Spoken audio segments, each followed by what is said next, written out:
I heard the bullets whistle, and believe me, there is something charming in the sound. Those were the words of a 22-year-old George Washington, written from the blood-soaked leaf litter of the Ohio Valley. At the time he was a brash, ambitious surveyor with everything to prove.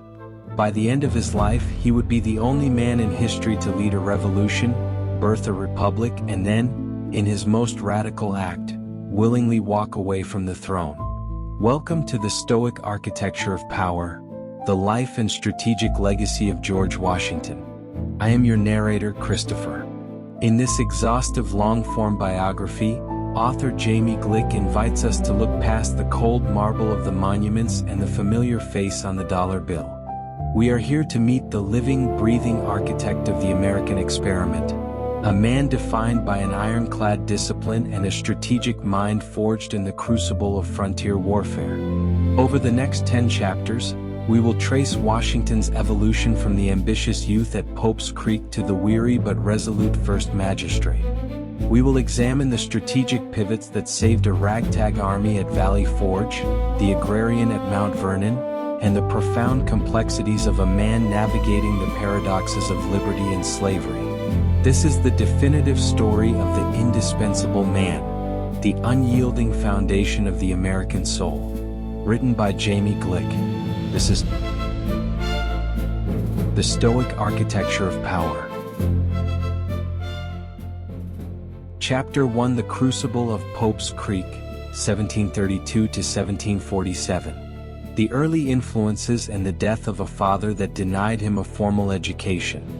The river does not announce itself. It simply moves, wide, dark, and indifferent, carrying with it the weight of everything that has ever been placed upon its surface. The Potomac, in the winter of 1732, ran cold and deliberate through the Virginia tidewater, threading between tobacco fields and hardwood forests, between the ambitions of men who had crossed an ocean to claim something they could call their own. It was along this river, in this world of red clay and salt air and inherited aspiration, that a boy was born who would one day place his name upon the very idea of a nation.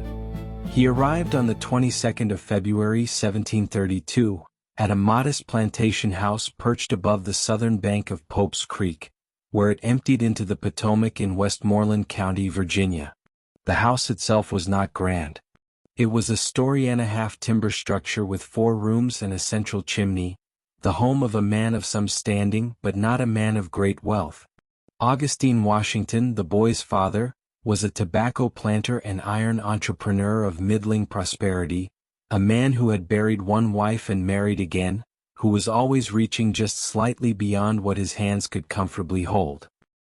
His second wife, Mary Ball Washington, was 11 years his junior, and she was many things, determined, demanding, deeply pious, and possessed of a will that would outlast nearly everyone around her.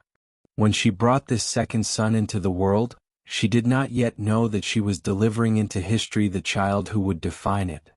They named him George after a family friend, George Eskridge, a lawyer who had been Mary Ball's guardian before her marriage.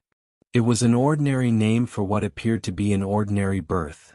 Another Washington child in a family already accustomed to the rhythms of colonial Virginia life. No one lit a signal fire. No one recorded the moment with any particular flourish. The river continued to move. But the world into which George Washington was born was not ordinary in the least.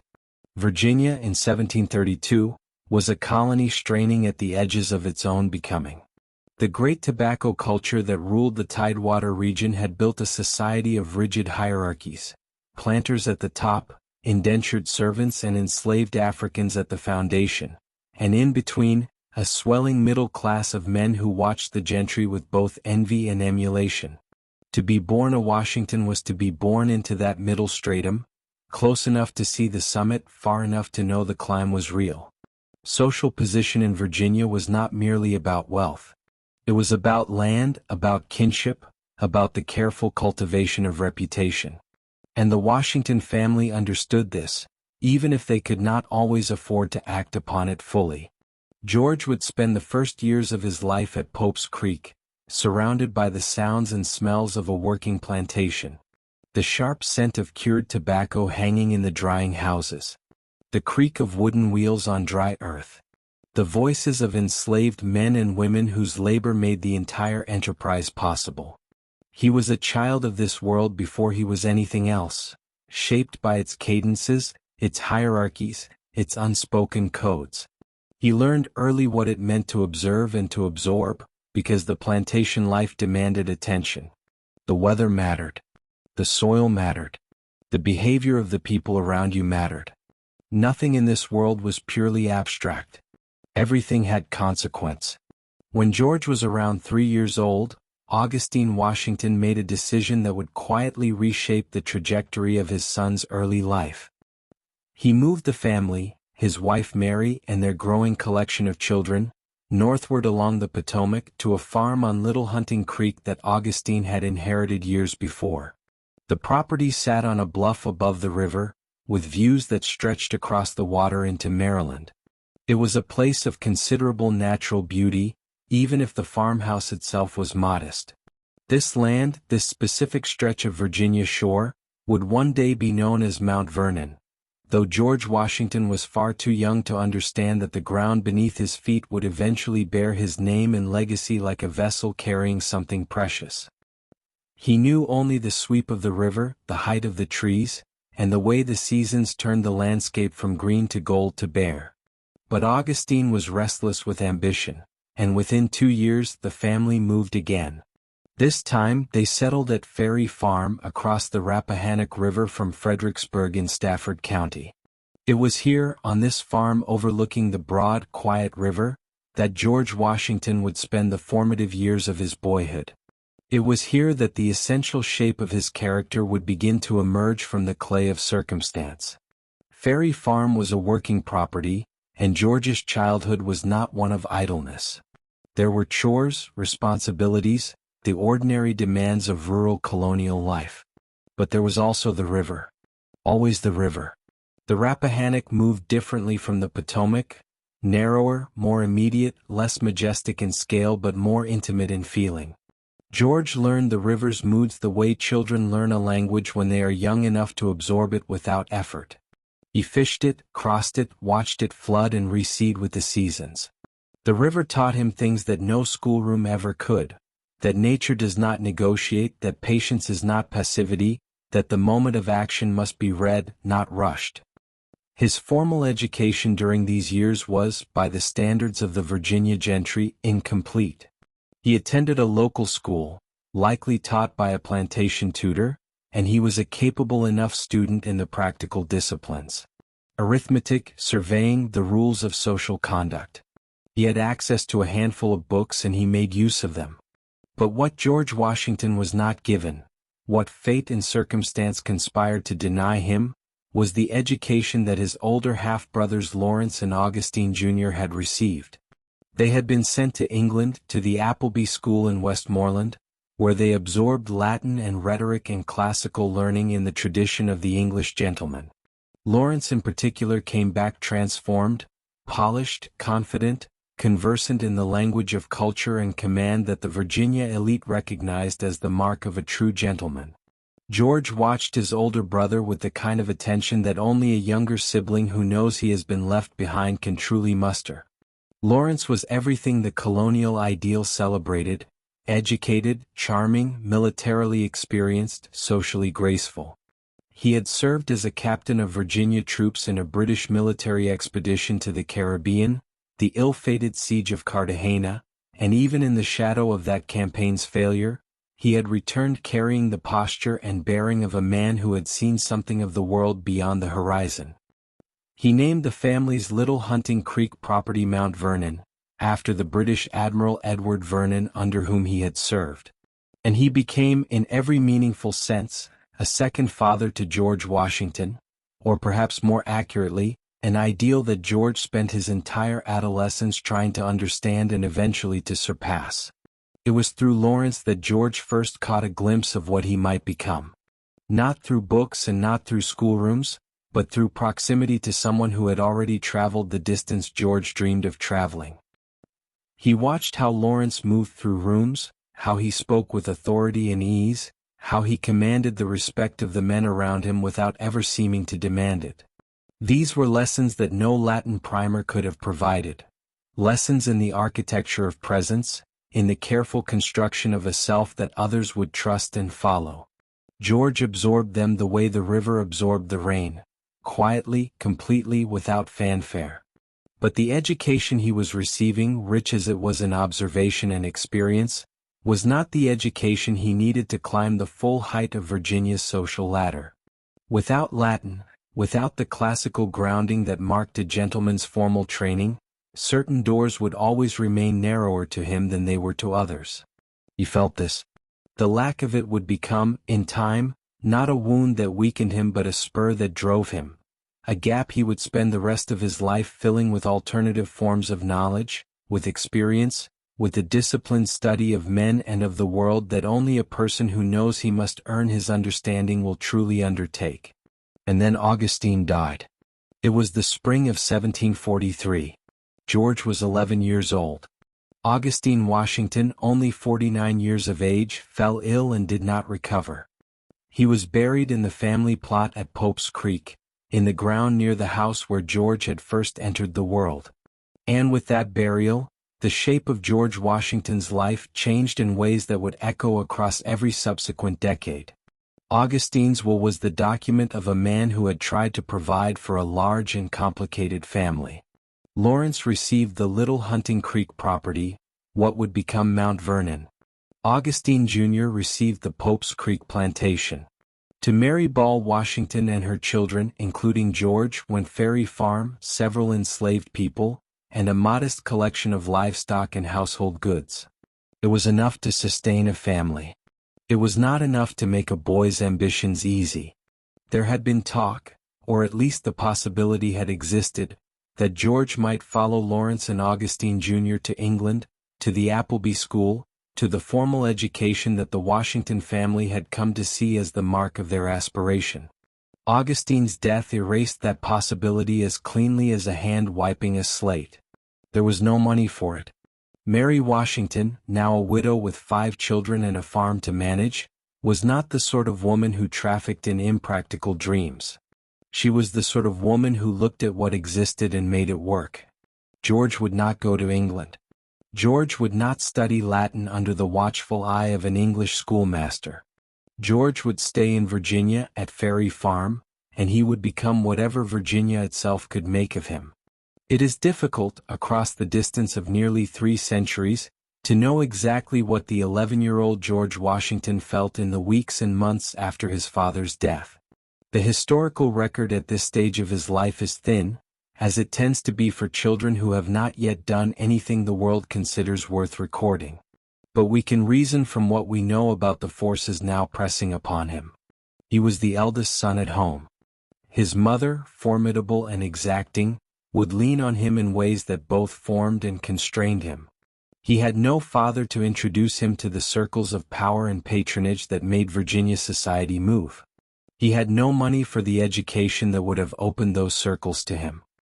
He had only the land, the river, his own considerable intelligence, and the burning awareness that the world his half-brother Lawrence moved through with such confidence was a world he intended to enter, by whatever path remained open to him.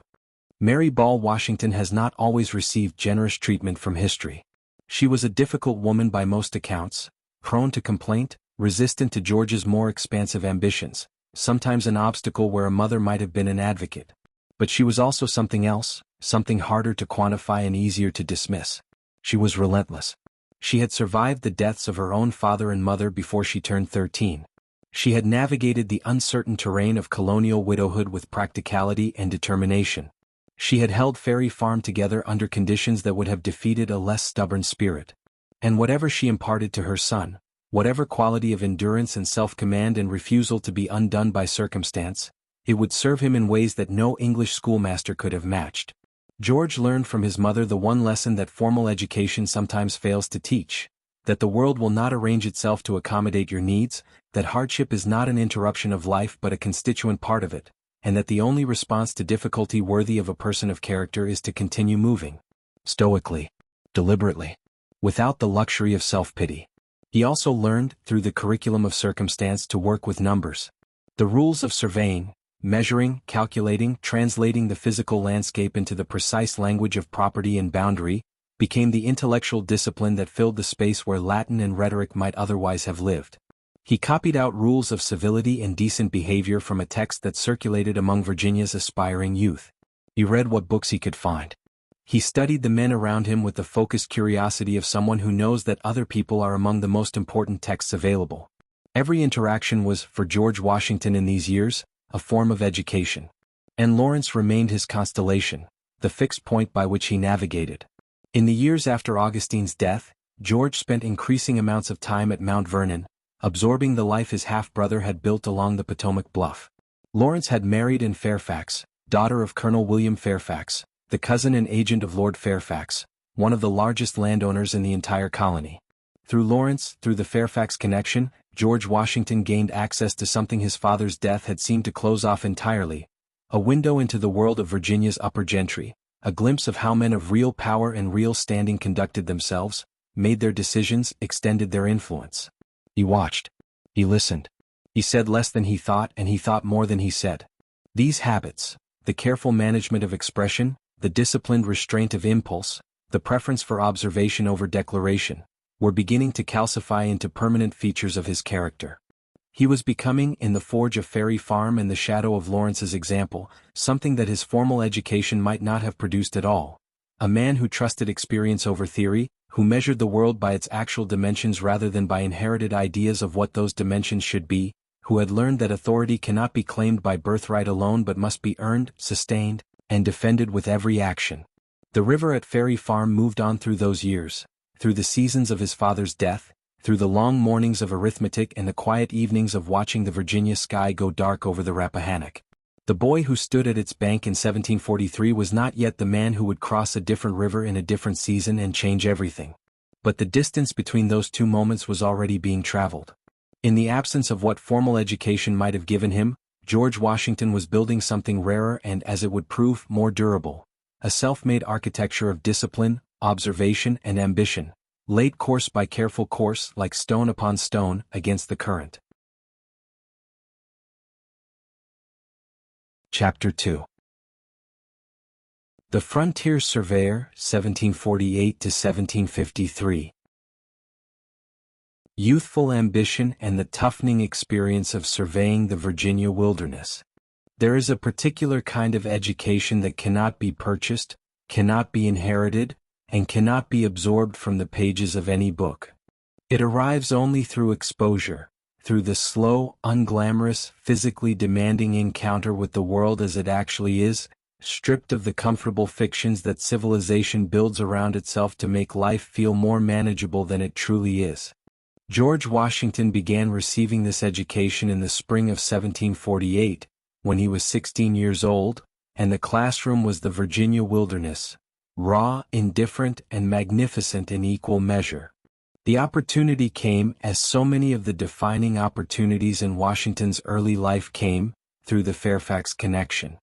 Lord Thomas Fairfax, the 6th Baron Fairfax of Cameron, was a singular figure in colonial Virginia, an English nobleman of considerable eccentricity who had done what almost no English peer of his standing had ever done. He had actually come to America to live on his land. And what land it was! The Fairfax proprietary encompassed more than 5 million acres in the northern neck of Virginia and extending westward beyond the Blue Ridge Mountains into the vast, largely unmapped territory of the Shenandoah Valley. It was a kingdom on paper. The task of making it a kingdom in fact required men who could go into the wilderness and translate raw landscape into the precise, legally defensible language of property, surveyors who could carry the instruments of civilization into places where civilization had not yet arrived. George Fairfax, the son of Colonel William Fairfax and therefore the brother-in-law of Lawrence Washington, was among the party being assembled for an expedition into the Shenandoah in the spring of 1748. He was a young man of about 20, recently returned from England, and he and Washington had developed the easy companionship of two young men who inhabit the same social world and find each other agreeable. When the surveying party was organized, George Washington was invited to join, not as a trained professional but as a companion and assistant, someone to help carry equipment, to observe the work, to make himself useful in whatever ways a capable 16-year-old might contrive. For Washington, the invitation was something considerably more than a pleasant outing. It was a door opening, a first real step toward the kind of practical, consequential engagement with the world that he had been watching other men enjoy while he remained tethered to Ferry Farm and his mother's orbit. He accepted without hesitation. They set out in late March, crossing the Blue Ridge Mountains into country that most Virginians of the Tidewater region knew only as an abstraction, a direction, a rumor, a name on a map that was itself more aspiration than fact. The crossing alone was revelation enough for a boy who had never traveled beyond the settled portions of the colony. The mountains rose before them in the gray morning air, forested and ancient and utterly unconcerned with the human beings picking their way up their slopes with horses and instruments and the careful optimism of youth. On the other side, the Shenandoah Valley opened like something from a story, wide and green and threaded with rivers that had never been properly measured, bounded by ridgelines that had no recorded names in any official document. Washington kept a journal of the expedition. It is one of the earliest documents he ever produced in his own hand, and it rewards careful attention precisely because it is so unguarded, the writing of a young man who has not yet learned to compose himself for posterity, who is simply recording what he sees and experiences with the directness of someone to whom the experience itself is sufficient. What emerges from its pages is not a romantic portrait of frontier adventure but something more honest and more interesting. A portrait of discomfort, surprise, practical observation, and the gradual, almost reluctant discovery that the world beyond the Tidewater is larger and stranger and more demanding than anything he had previously imagined. The party slept outdoors on their first night in the valley, having failed to secure proper lodging. Washington recorded his surprise at finding himself lying on a bed of straw rather than the sheets and blankets he was accustomed to at Ferry Farm. He encountered lice. He encountered a straw mattress so infested with vermin that he preferred to sleep on the open ground beside the fire. These were not the conditions of a gentleman's education, and Washington did not pretend they were. But something in the young man's constitution, that quality of resilience that his mother had been pressing into him, whether she intended it as education or not, allowed him to record these discomforts without complaint and continue moving in the morning. He watched the professional surveyor's work with the concentration of a person who understands that what he is witnessing is also what he intends to do. James Jenn, the county surveyor who led the professional side of the expedition, moved through the landscape with the methodical authority of a man who has learned to translate the irregular, unpredictable surface of the earth into the clean geometry of recorded measurement. Every ridge, every stream, every boundary corner had to be physically located, precisely measured and faithfully recorded. The tools of the trade, the circumferentor for measuring angles, the chain for measuring distances, the field notebook for capturing everything, required skill, patience, and the capacity to hold a clear purpose steady while the surrounding environment presented every possible distraction and difficulty. Washington absorbed it all. He had already developed some familiarity with surveying through his studies, and he possessed a natural aptitude for the mathematical dimensions of the work. But there is a difference between surveying as a concept and surveying as a physical act performed in dense underbrush, across swollen rivers, through terrain that has never been cleared and makes no accommodation for the men moving across it. Washington was learning that difference with his hands and his feet and his back, and the learning was going into him at the level that only physical experience can reach, not as information to be recalled but as capacity to be exercised. The landscape of the Shenandoah Valley itself was part of the education. Washington was a boy of the Tidewater, of flat fields and navigable rivers and the managed, domesticated pastoral of established plantation life. The valley was something else entirely, a world of extraordinary fertility and extraordinary rawness, where German and Scots-Irish settlers were pushing into the land with an energy that had nothing to do with the careful social choreography of the Virginia gentry. He encountered these settlers during the expedition, people who lived by utterly different codes, who had crossed an ocean with nothing and were building lives from the ground up through sheer force of will. He watched them, curious and observant, noting their customs with the anthropological attentiveness of a young man who is encountering for the first time the genuine breadth of human possibility.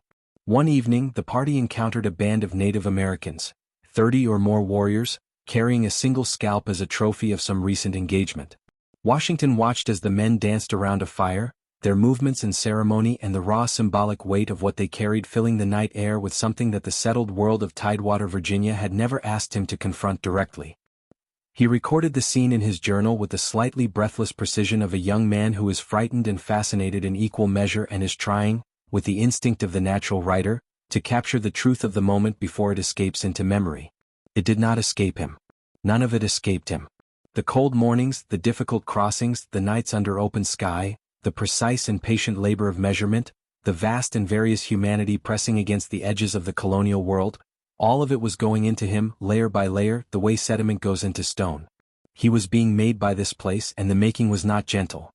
The expedition lasted approximately a month, and when Washington returned to the settled portions of Virginia, he was not quite the same person who had left. He was harder in some way that did not yet show on the surface. He had discovered that he could endure. And that discovery, that knowledge of his own capacity to absorb difficulty without being destroyed by it, was perhaps the most important thing the Shenandoah could have given him. It would be tested again and again in the years ahead, in conditions that would have broken men with softer foundations. But the foundation had been laid in the spring of 1748, in the mud and cold and extraordinary beauty of a valley that did not know or care who George Washington was. He returned determined to become a professional surveyor. And here, for almost the first time in his life, Washington moved not in response to circumstance but in deliberate, purposeful pursuit of a defined goal. He practiced. He studied. He sought the endorsement and formal certification that would allow him to operate with legal authority.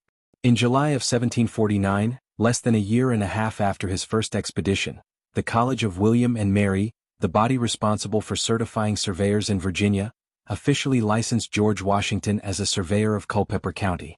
He was 17 years old. It was a modest credential in the formal hierarchy of Virginia's professions. Surveying was not the law, was not the clergy, was not the military command that would eventually claim him. But in the specific geography of Washington's ambitions and circumstances, it was precisely the right tool at precisely the right moment. It gave him an income independent of Ferry Farm and his mother's household. It gave him access to land, because surveyors in the colonial Virginia system could claim parcels of the territory they were engaged to measure, building over time a portfolio of frontier holdings that represented real, tangible, appreciating wealth. And it gave him something perhaps more valuable than either income or land. It gave him a reason to keep going into the wilderness, to keep moving through the difficult and demanding terrain of the frontier, to keep accumulating the physical and strategic knowledge of a vast geography that would, within a decade, become a theater of war. Over the next 3 years, Washington worked as a surveyor with a focus and productivity that surprised even those who had expected him to apply himself seriously to the work. He conducted surveys throughout Culpeper, Frederick, and Augusta counties, the western reaches of Virginia's settled territory, pressing always toward the mountains and beyond. He worked in all seasons and all conditions, crossing rivers when the water was high, cutting lines through forests so dense that the sun barely reached the ground, sleeping in the open when no shelter was available, eating whatever the country offered when proper provisions ran short. The physical demands of the work were substantial, and Washington met them with a constitution that was becoming, through repeated testing, extraordinarily durable.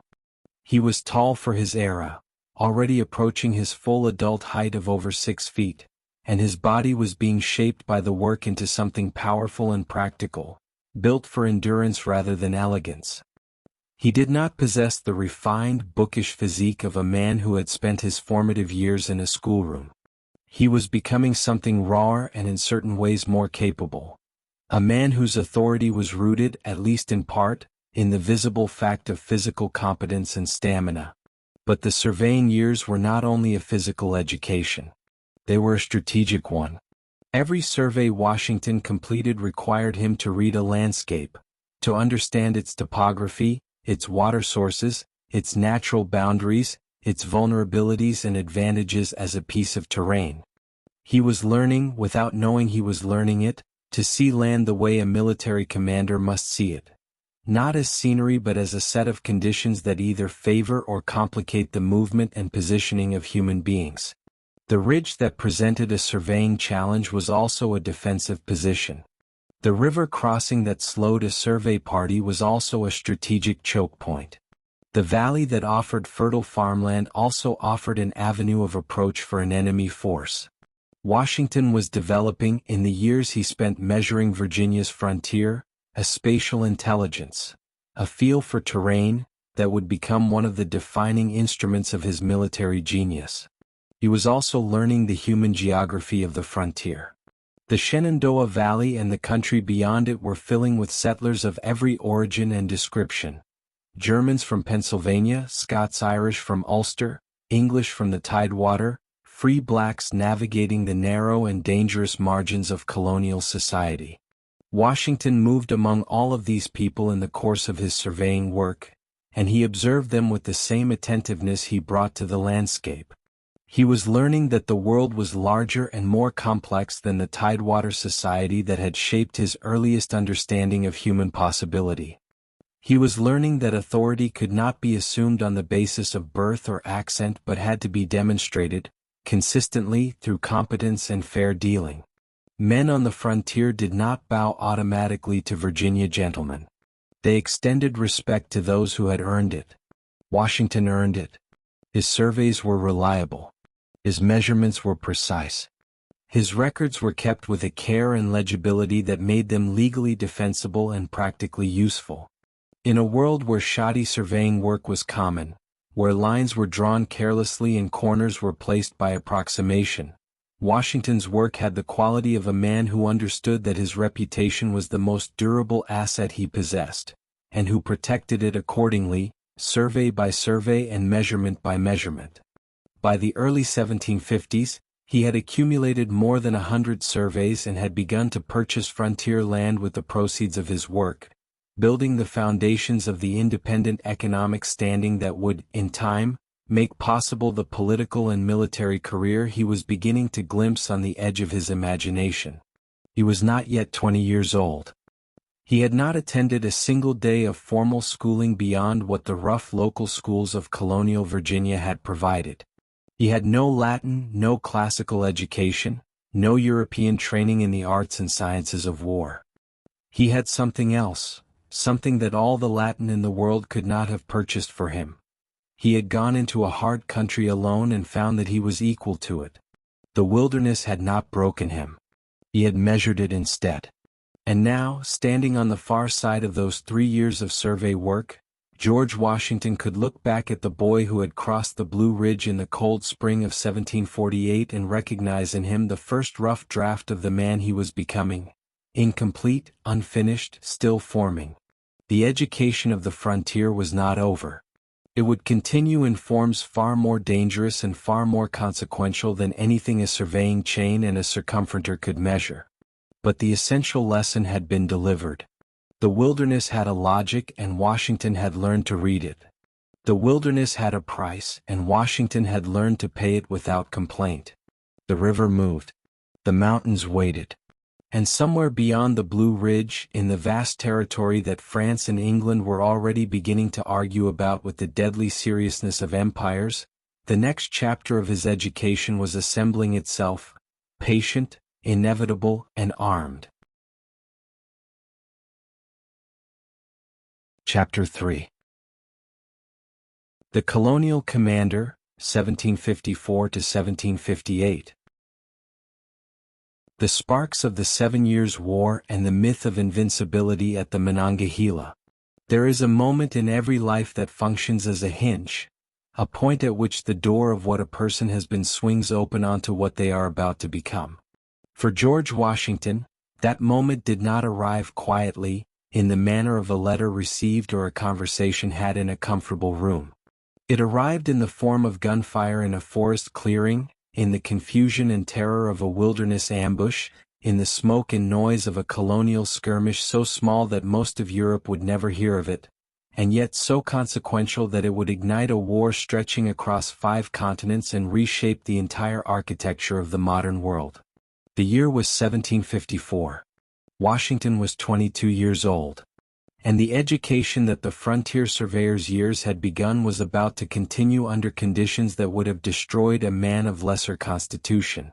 To understand how George Washington found himself commanding a small column of Virginia militia in the depths of the Ohio country in the spring of 1754, it is necessary to understand the tension that had been building along the western edge of the British colonial world for the better part of a decade. The Ohio Valley, that great fertile basin drained by the river the French called La Belle Rivière, was not empty territory.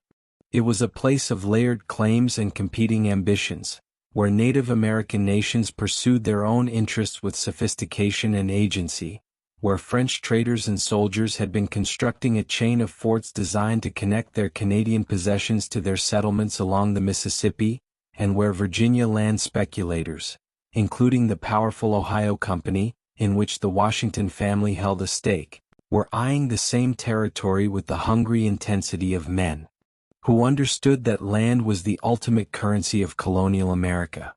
The French had moved decisively in the autumn of 1753, driving out a small English trading presence at the forks of the Ohio, the strategic confluence where the Allegheny and Monongahela rivers joined to form the Ohio itself, and beginning construction of a substantial military installation they would call Fort Duquesne.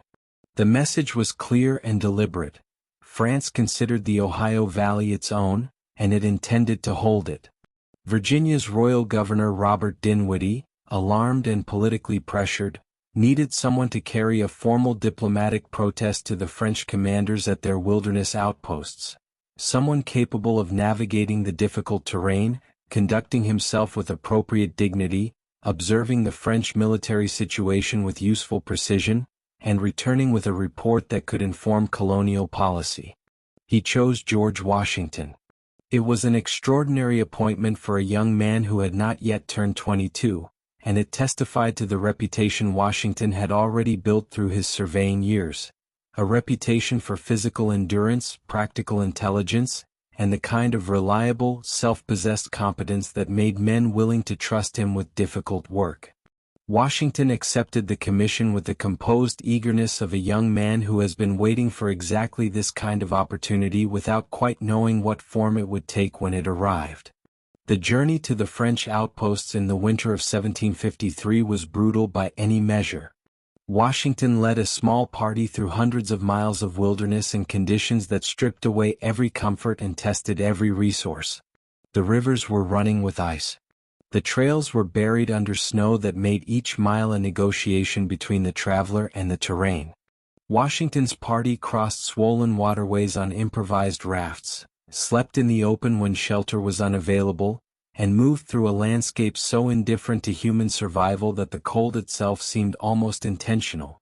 Washington fell from a raft into the icy waters of the Allegheny River and survived by seizing a log, spending the night on a small island before the river froze sufficiently to allow crossing. He recorded it in his journal with the calm of a man who has already decided that dying is not among his available options. The French commanders he met at their wilderness forts received him politely, fed him well, showed him every courtesy, and told him nothing he did not already know. France would not relinquish the Ohio Valley. The diplomatic mission had accomplished its formal purpose, which was to establish that diplomacy had been tried and had failed. Washington returned to Williamsburg with his report, with detailed observations of the French military installations and their garrison strengths, and with the clear understanding that what came next would not be conducted with words. Dinwiddie, reading Washington's report with the alert attention of a man who could see a war assembling itself on the horizon, moved quickly. A Virginia force would be raised and sent to the Ohio country, to forestall the French, to support the construction of an English fortification at the Forks, to assert by presence and force what diplomacy had failed to secure.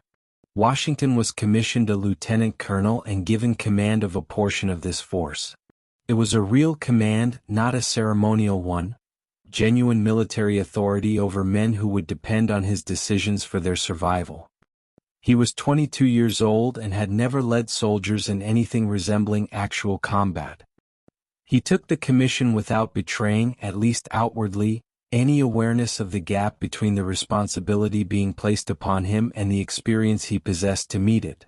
He would close that gap the hard way. Washington marched his small force, fewer than 200 men, poorly supplied, inadequately equipped, operating at the ragged edge of what colonial Virginia's military infrastructure could provide, toward the Ohio country in the spring of 1754. The news that reached him on the march was not encouraging. The English attempt to fortify the forks had already been overwhelmed by a superior French force, which had completed Fort Duquesne and was now firmly established at the strategic heart of the entire region.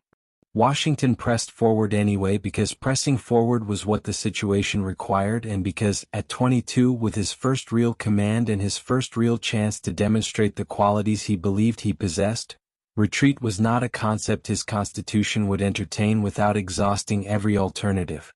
What happened next was the act that fired the opening shot of a world war, though Washington could not have known it in those terms as he made the decision that set events in motion. His Native American ally, the half-king Tanahurison, brought intelligence that a French scouting party was encamped nearby in a wooded hollow. Washington made the decision to act on the intelligence, to move against the French position in the pre-dawn darkness, to surround it before the French were aware of the danger. The engagement at Jumonville Glen, on the morning of May 28, 1754, lasted perhaps 15 minutes. When the firing stopped, the French commander, Joseph Coulon de Jumonville, lay dead along with 9 of his men. The French would claim, with a fury that reverberated across Europe, that Jumonville had been on a diplomatic mission, that his party carried a summons to the English to withdraw from French territory, that Washington had attacked diplomats under a flag of parley, that the act was not a military engagement but an assassination. Washington maintained, with equal firmness, that the French were a military scouting party in arms and that the engagement was legitimate. The historical truth remains contested to this day. What is not contested is the consequence. Washington had fired the shot, or ordered the volley, that would set the world at war. The 7 Years' War, which would eventually draw in every major European power and extend its violence across Europe, North America, the Caribbean, West Africa, India, and the Philippines, had its origins in this small, confused, politically charged skirmish in a Pennsylvania forest. Washington himself, writing to his brother John Augustine with the undisguised excitement of a young man who has just experienced his first battle, confided that there was something charming in the sound of bullets. It was the candor of youth, the unguarded admission of a sensation that older soldiers learned to keep to themselves. He would not describe the sound of bullets that way again. The weeks that followed tested everything Washington had built during the surveying years and found the foundation, while real, still incomplete. He withdrew his small force to a meadow called Great Meadows, where, with the desperate improvisation of a commander who knows reinforcements are not coming quickly enough, he oversaw the construction of a circular stockade, a modest, almost forlorn structure that he named, with the dark aptness of unconscious prophecy, Fort Necessity. He gathered his men inside it and waited for the French response that everyone who understood the arithmetic of the situation knew was coming. It came on the 3rd of July, 1754. A French and Native American force of approximately 600 men, more than 3 times Washington's strength, emerged from the surrounding forest and took position in the tree line, firing from cover into the exposed interior of Fort Necessity with a systematic effectiveness that the crude fortification could not answer. Washington's men, fighting in the open and in the rain, their powder increasingly wet and their casualties mounting through the long afternoon, held the position through hours of punishment that would have justified surrender far earlier. Washington moved among his men through the fire with the conspicuous composure of a commander who understands that the psychological effect of his own behavior is itself a weapon, that men who can see their commander standing upright under fire will stand longer than men who cannot. By nightfall, with 1/3 of his force dead or wounded, with his ammunition nearly exhausted, with the fort's perimeter breached by water from the surrounding rain-soaked ground, Washington accepted the French offer of terms. He was permitted to march out with the honors of war, his men keeping their weapons, their flag, their dignity, in exchange for a formal written agreement that included a clause, poorly translated by the French interpreter, that Washington subsequently maintained he had not understood to be an acknowledgement of the assassination of Jumonville. The French published the document across Europe as a confession.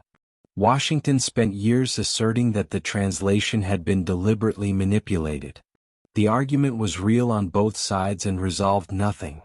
He marched his surviving men back to Virginia. The Ohio country was lost. Fort Necessity was abandoned and burned. Fort Duquesne remained in French hands. By the conventional measure of military outcomes, the campaign had been a defeat, clear, unambiguous, and costly. Washington had made mistakes that contributed to it.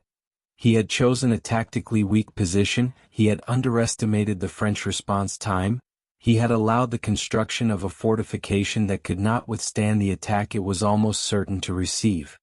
He was 22 years old and he had just lost his first battle. The crucible was just beginning. What followed the Fort Necessity campaign was a period of reorganization and restructuring that presented Washington with a different kind of test. One of institutional patience and personal dignity rather than physical endurance. The Virginia Regiment was reorganized under British imperial authority in a manner that effectively demoted Washington, placing British regular officers above him in the chain of command regardless of their relative competence. Washington, whose sense of personal honor and professional standing was already fully developed if not yet fully tested, found this arrangement intolerable. He resigned his commission. It was not a retreat.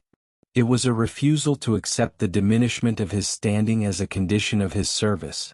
A statement, made through action rather than words, that there were terms he would not accept regardless of the opportunity they nominally offered. He returned to Mount Vernon, where Lawrence had died of tuberculosis in 1752 and which Washington was now managing as a tenant, and he waited. He watched the larger war assembling itself around the question he had helped to ignite. And when the opportunity came to return to active service in a capacity that preserved his dignity and allowed him to observe how a real military force operated, he took it without hesitation. That opportunity arrived in the form of General Edward Braddock's expedition of 1755. Braddock was a British regular officer of the old school, experienced, confident, and possessed of a certainty about the superiority of European military methods that the American wilderness was about to test to its destruction. He commanded a force of approximately 1,400 British regulars and colonial troops, equipped and organized according to the principles of European warfare, marching toward Fort Duquesne with the systematic confidence of a professional army that has not yet learned what kind of opponent it is about to face. Washington joined the expedition as a volunteer aide-de-camp on Braddock's staff, a position that cost him nothing in terms of formal rank but placed him at the center of events and in proximity to the highest levels of British military decision-making he had yet observed. He watched Braddock manage a force that was, by colonial standards, enormous and impressively equipped. He saw the logistics of a regular army campaign, the supply trains, the engineering work, the formal protocols of movement and communication. He filed all of it away with the patient thoroughness of a student who knows he is being given access to a curriculum he may never have again. He also saw, with the clear eyes of a man who had already learned to read terrain in ways that professional soldiers who had spent their careers on European battlefields had not, the ways in which Braddock's methods were dangerously unsuited to the environment through which the army was marching. He raised these concerns. He was not listened to. He was 23 years old, a colonial volunteer without formal rank, and Braddock was a general of the British Army with decades of service. The hierarchy was clear and it was not in Washington's favor. He pressed his observations anyway because the conviction that he was correct outweighed the social pressure to defer, and because the habit of honest counsel, of saying what he believed to be true regardless of whether the listener wished to hear it, was already becoming a defining feature of his character. On the 9th of July, 1755, Braddock's column crossed the Monongahela River for the second time, moving through dense forest within a few miles of Fort Duquesne, and ran into a French and Native American force that had come out to meet them. What followed was not a battle in any European sense of the word. It was a catastrophe, sudden, total, and terrifying. The French and their Native American allies fired from concealed positions in the surrounding forest, invisible in the trees, their musket smoke the only indication of where they stood. Braddock's regulars, trained to fight in the open, in linear formation, against an enemy they could see and engage according to the established choreography of European warfare, had no protocol for this. They bunched together in the road. They fired into the forest without targets. They were cut down where they stood. The panic spread with the speed that only genuine terror can move. The column compressed upon itself, the rear pressing forward into the killing zone even as the front tried to escape it. Officers fell at a rate that removed the organizational framework the men depended upon to maintain any coherent response. Braddock himself was struck by a musket ball that passed through his arm and into his lung, a wound from which he would not recover, dying 4 days later on the retreat, asking Washington to see to his burial. Around him, the flower of British regular infantry dissolved into a rout that would take miles of running to slow and hours of darkness to stop. Washington was everywhere during the disaster. He had been ill with a fever in the days preceding the battle and had made the crossing of the Monongahela lying in a wagon, too weak to ride. When the firing began, something happened to him, some alchemical transformation that illness and fear combined to produce, and he rose from the wagon and mounted a horse and threw himself into the chaos of a collapsing army with the terrifying calm of a man to whom the alternative to action is simply not available as a concept.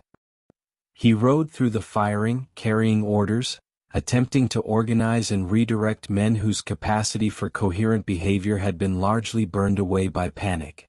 2 horses were shot from beneath him. He counted afterward 4 bullet holes in his coat. None of the bullets touched his body. He was not brave in the way that military romance constructs bravery, as an absence of fear, as a serene disregard for danger. He was brave in the way that actually exists in the world, as a decision, made and remade in each successive moment, to act purposefully in spite of the very real awareness that the thing flying past your ear can end everything. He made that decision again and again across the afternoon of the 9th of July, 1755, until the army had broken past recovery and nothing remained but to organize the retreat and save what could be saved. The myth that attached itself to Washington in the aftermath of the Monongahela was immediate and powerful. A Virginia clergyman named Samuel Davies, preaching a sermon in the weeks following the battle, referred to Washington as that heroic youth whom I cannot but hope Providence has preserved in so signal a manner for some important service to his country. Native American warriors who had fought at the Monongahela reportedly told their own accounts of trying repeatedly to shoot Washington from his horse, of being unable to bring him down, of concluding that he carried some protection beyond the ordinary. Washington himself, writing to his brother, stated plainly that he had been preserved by the all-powerful dispensations of Providence, that something beyond ordinary chance had kept him alive through circumstances that had killed so many around him. He did not claim invincibility. He was too precise a thinker to make that kind of claim. But he did believe, and would continue to believe with a consistency that made the belief foundational rather than merely consolatory, that his survival on the Monongahela was not random, that some larger purpose was working through the accidents of battle to preserve him for something yet to come. Whether one reads this as genuine religious conviction or as the psychological mechanism by which an extraordinarily capable man made sense of his own survival, the effect was the same. It gave him a quality of confidence in the face of danger that communicated itself to the men around him and became, in time, one of his most powerful instruments of leadership. He returned from the Monongahela as something he had not been before, not yet a hero in the full formal sense but something approaching it. A name. A figure of reference. A young Virginian whose conduct under conditions of extreme duress had been observed by enough survivors and reported widely enough that the colony knew who he was and what he was made of. He was given command of the Virginia regiment. The full regiment, not a portion of it, and charged with defending Virginia's long and porous frontier against the French and Native American raids that the Braddock disaster had made possible and even inevitable. The years between 1755 and 1758 were among the most frustrating of Washington's military life, and the most instructive. He commanded men who were inadequately supplied, poorly disciplined, often drunk, and prone to desertion at precisely the moments when their presence was most required. He managed a frontier defense that stretched hundreds of miles and could never be fully adequate to the threat it faced. He wrote letter after letter to Governor Dinwiddie and other Virginia authorities, requesting supplies, reinforcements, authority to enforce discipline, and received, more often than not, partial responses to pressing needs, bureaucratic delays that cost lives, and the grinding frustration of trying to wage war with resources that were structurally insufficient to the mission. It was not glamorous. It was not the kind of service that produces stirring accounts of heroism and decisive action. It was the hard, unglamorous, logistically demanding work of sustaining a military effort in difficult circumstances over an extended period of time, keeping the force alive and functional when every pressure of supply and morale and political indifference was working against it. And it produced in Washington an understanding of military administration, of the relationship between political authority and military necessity, of the ways in which armies are broken not only by enemy action but by institutional failure and neglect, that would prove indispensable when he faced, 20 years later, the incomparably greater challenge of commanding a continental army against the greatest military power on earth. In 1758, Washington participated in the Forbes expedition, a second British attempt to take Fort Duquesne, this time organized by General John Forbes with a methodical patience and logistical thoroughness that stood in almost complete contrast to Braddock's approach. Forbes built his road, established his supply lines, moved his force with deliberate care through terrain that had destroyed his predecessor, and arrived before Fort Duquesne with a force so large and so well organized that the French chose to abandon and destroy the fort rather than defend it. Washington was there when the British and colonial forces marched into the smoking ruins of the installation that had been the strategic prize of the entire Ohio Country campaign. The French were gone. The Ohio Valley in principle now belonged to Britain. It was not the decisive, glory-filled military climax that a younger, less seasoned Washington might have imagined for himself when he had first ridden toward this country 4 years earlier. But it was something more valuable than glory. It was education, complete and irreplaceable. He had seen how armies were organized and how they failed. He had seen how supply lines determined outcomes more reliably than courage. He had seen how political authority and military necessity could work at cross purposes in ways that cost men their lives. He had seen himself under fire and found what was there. He resigned his commission at the end of 1758, returned to Virginia, and married Martha Dandridge Custis in the early days of 1759, stepping for the moment out of the military world and into the life of a Virginia planter, husband, and member of the House of Burgesses. But what the wilderness had made of him in those 5 years could not be unmade by peace. The man who settled at Mount Vernon in 1759 was not the surveyor's assistant who had crossed the Blue Ridge in 1748, full of observation and ambition and the untempered eagerness of youth. He was something forged, tested by cold and fire and failure and survival, shaped by the specific pressures of a specific kind of warfare into an instrument whose true purpose was not yet fully visible but whose qualities were already unmistakably real. The river moved. The mountains held their silence. And in the ruins of Fort Duquesne, in the bullet holes of a coat preserved by providence or chance or the sheer improbable force of a life that was not finished yet, the next chapter waited, patient as stone, inevitable as the turning of the seasons, already written in the character of the man who had not yet read it. Chapter 4. The Mount Vernon Interlude, 1759 to 1774. Marriage to Martha Custis, agrarian innovation, and the transition from tobacco to wheat. There is a particular quality of stillness that follows sustained violence. Not the stillness of emptiness, but the stillness of a man who has been moving at the edge of his own survival for long enough that the return to ordinary life feels, at first, almost disorienting in its gentleness.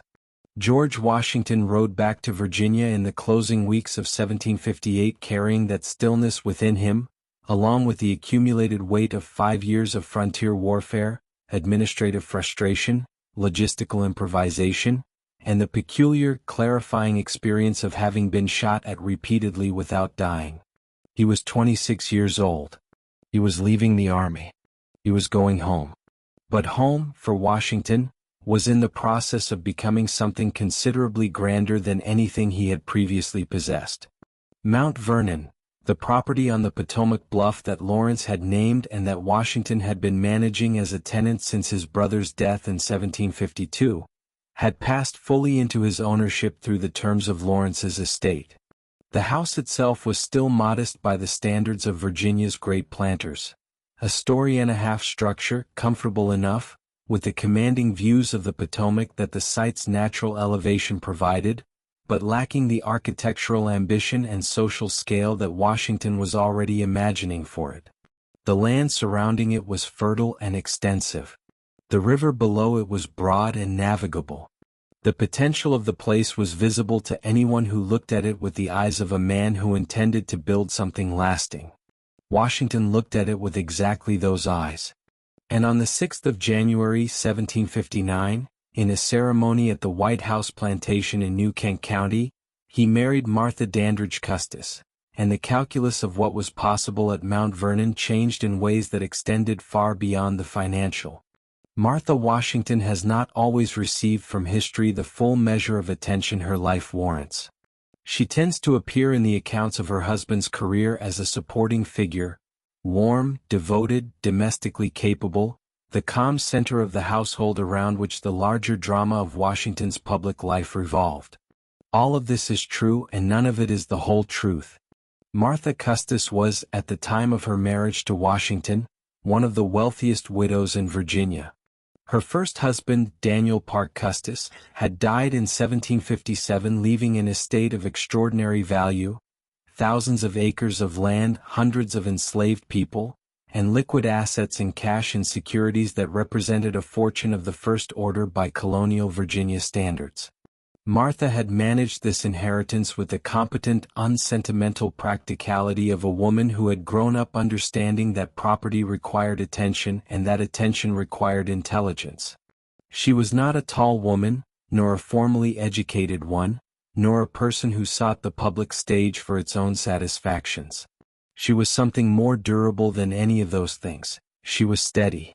In a life that would ask her repeatedly to absorb loss, disruption, separation, and uncertainty. A life lived in the long shadow of a husband whose ambitions would repeatedly carry him away from the home they built together and into circumstances of extreme danger. Martha Washington's steadiness was not a passive quality. It was a form of active, continuous, chosen endurance, and it deserved and received Washington's genuine respect and affection throughout the 40 years of their marriage. What the marriage brought Washington, beyond the personal companionship and domestic foundation that any man requires, was economic transformation. The Custis estate, combined with his own Mount Vernon holdings and the income from his surveying investments, placed Washington among the substantial planters of Virginia, not quite at the apex of the great Tidewater dynasties, but close enough to operate within their world as an equal rather than an aspirant. He took on the management of the Custis properties with the same methodical thoroughness he had brought to surveying and military command, understanding that land was not passive wealth but active enterprise, requiring constant attention, good judgment, and the willingness to adapt when circumstances demanded it. And circumstances, as Washington would discover in the years immediately following his marriage, demanded a great deal of adaptation.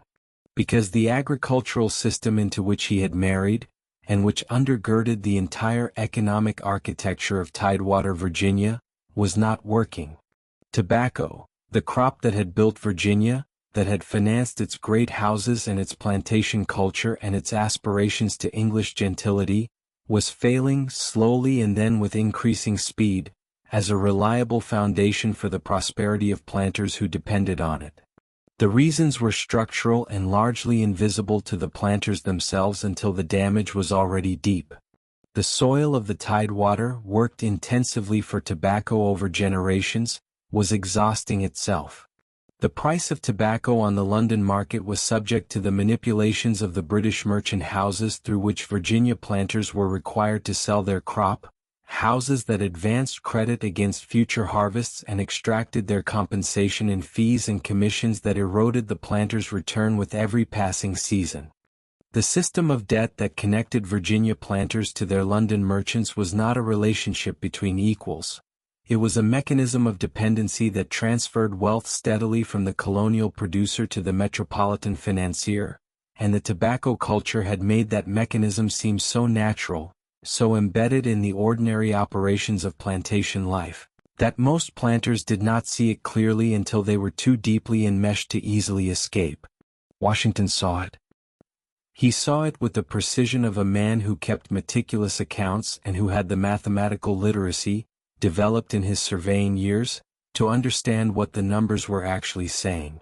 What they were saying year after year in the ledgers he maintained with scrupulous care, was that tobacco was not making him wealthy, it was making his London merchant, Robert Carey and Company, wealthy, while Washington absorbed the risks of weather and soil exhaustion and market fluctuation and paid for the privilege of doing so through an accumulating structure of debt that grew faster than any tobacco harvest could reduce it.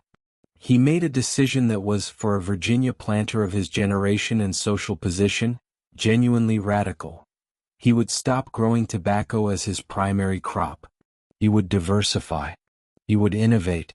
He would transform Mount Vernon from a tobacco plantation into something more complex, more resilient and more economically rational. A diversified agricultural enterprise that reduced his dependence on the London merchant system and built, over time, a more genuinely independent economic foundation. The transition to wheat was the central act of this transformation, and it was not a simple substitution of one crop for another.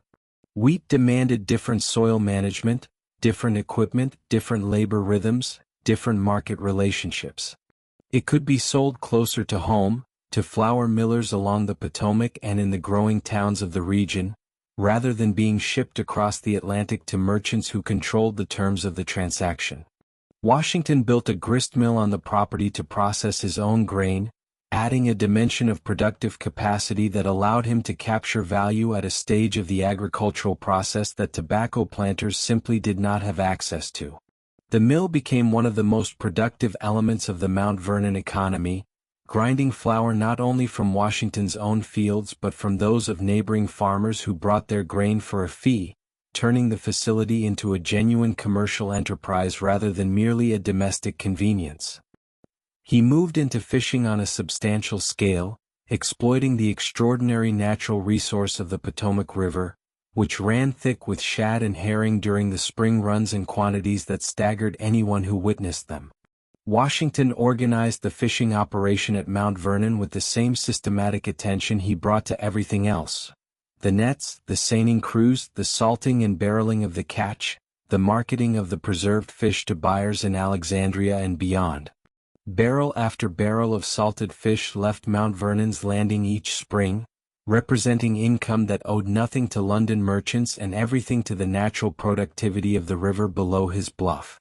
He experimented with crop rotation, with soil amendment, with different varieties of grain and grasses. He corresponded with agricultural reformers in England and Scotland who were developing new approaches to farming that challenged the exhaustive, single-crop model that had damaged so much of the Tidewater's agricultural potential.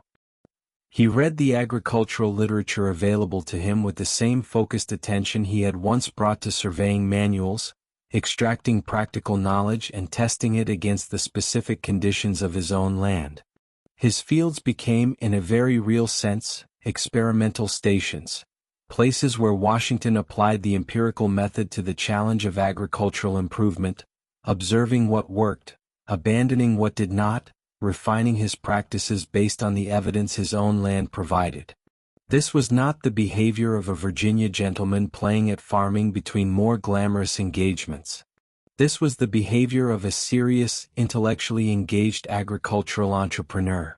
A man who understood that the foundation of everything else he wished to build in his life was economic independence, and that economic independence required the willingness to think clearly about how his land was being used and to make difficult changes when thinking clearly revealed that the current approach was failing.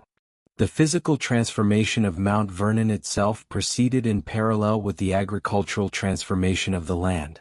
Washington expanded and rebuilt the main house over the course of the years between his marriage and the outbreak of Revolution, adding the distinctive cupola that became the structure's most recognizable feature, extending the wings, refining the interior, creating the piazza, the long covered porch facing the river. That became the architectural signature of the place and the space where Washington himself spent some of his most reflective hours, looking out across the Potomac toward the Maryland shore. The house that emerged from these years of addition and refinement was not the grandest in Virginia.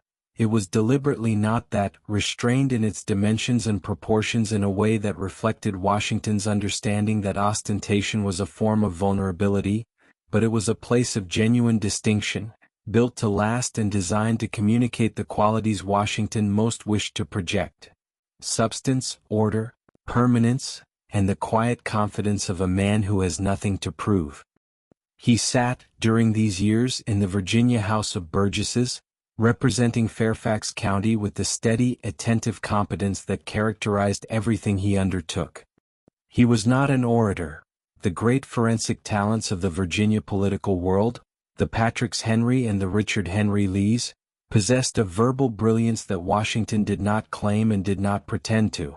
What he brought to the legislative chamber was something different and, in its own way, equally valuable: the reputation of a man whose word was reliable, whose judgment was sound, whose positions were arrived at through honest reckoning rather than political calculation, and whose willingness to act on his convictions was not in doubt. Men listened to Washington and the Burgesses not because he dazzled them but because they trusted him, and trust, in a deliberative body, is a form of power that outlasts eloquence.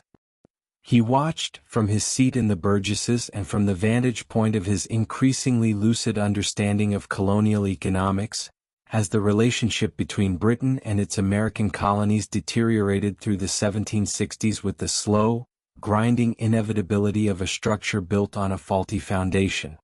The Stamp Act of 1765. The Townshend Duties of 1767. The Boston Massacre of 1770. The Tea Act and its consequences in 1773. Each successive crisis arrived with the character of a further revelation, a further clarification of the nature of the relationship between the mother country and the colonies, a further demonstration that Britain's Parliament was prepared to exercise a power over colonial affairs that the colonists had not consented to and were increasingly unwilling to accept. Washington's evolution on these questions was neither sudden nor simple. He was not, by temperament or by the social logic of his position, a revolutionary. He was a man of property, a member of the established order, a veteran of British military service who had spent years seeking the recognition and standing of a British regular officer.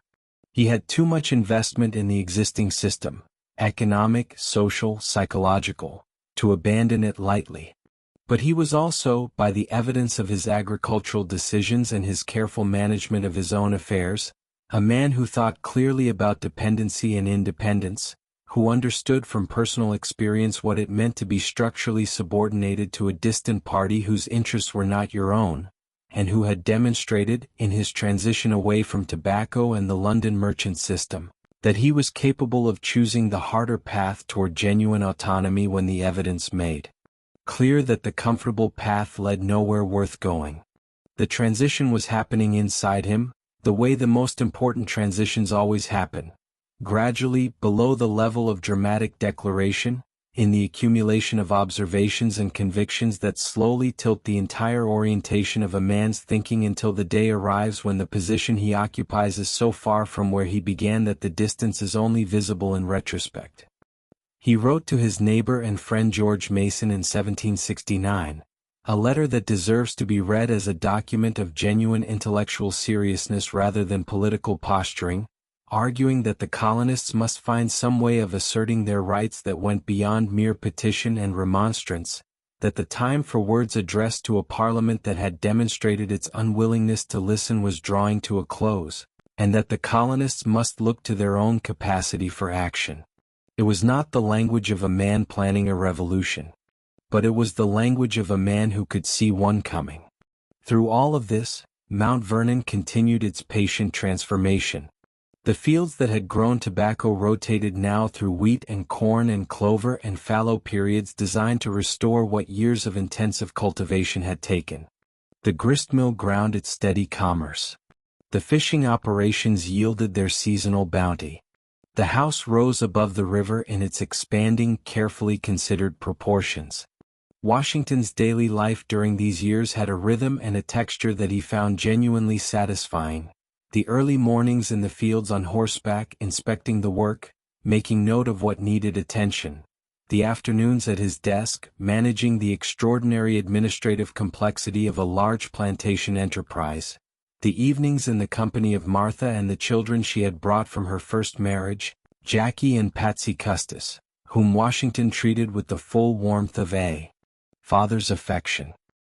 He was fond of Jackie and Patsy in ways that were real and unperformative, particularly of Patsy, the younger child, whose epilepsy caused her repeated suffering and whose death in June of 1773, at the age of 17, struck Washington and Martha with a grief that the careful, composed language of Washington's diary entries could not fully contain. Patsy died on a summer afternoon at Mount Vernon, after a sudden and violent seizure, in the same house where Washington had been working to build something permanent and good. The loss was a reminder, arriving in the midst of what had seemed to be a period of genuine domestic consolidation, that the ground beneath the most carefully constructed life remains unstable, that the river does not stop moving because a particular happiness has been achieved on its banks. He absorbed the grief as he absorbed all difficulty, not by suppressing it, not by denying its reality, but by continuing to move, to manage, to attend to the 10,000 details of a life that required his daily engagement. The stoic quality that his mother had pressed into him at Ferry Farm, that the Shenandoah had reinforced, that the Monongahela had tested to its core, was not an emotional absence. It was an emotional discipline, the capacity to feel fully and to act anyway, to carry the weight of loss without being bent permanently by it. And the world outside Mount Vernon's carefully tended fields was not waiting for his grief to resolve itself before presenting its next demand.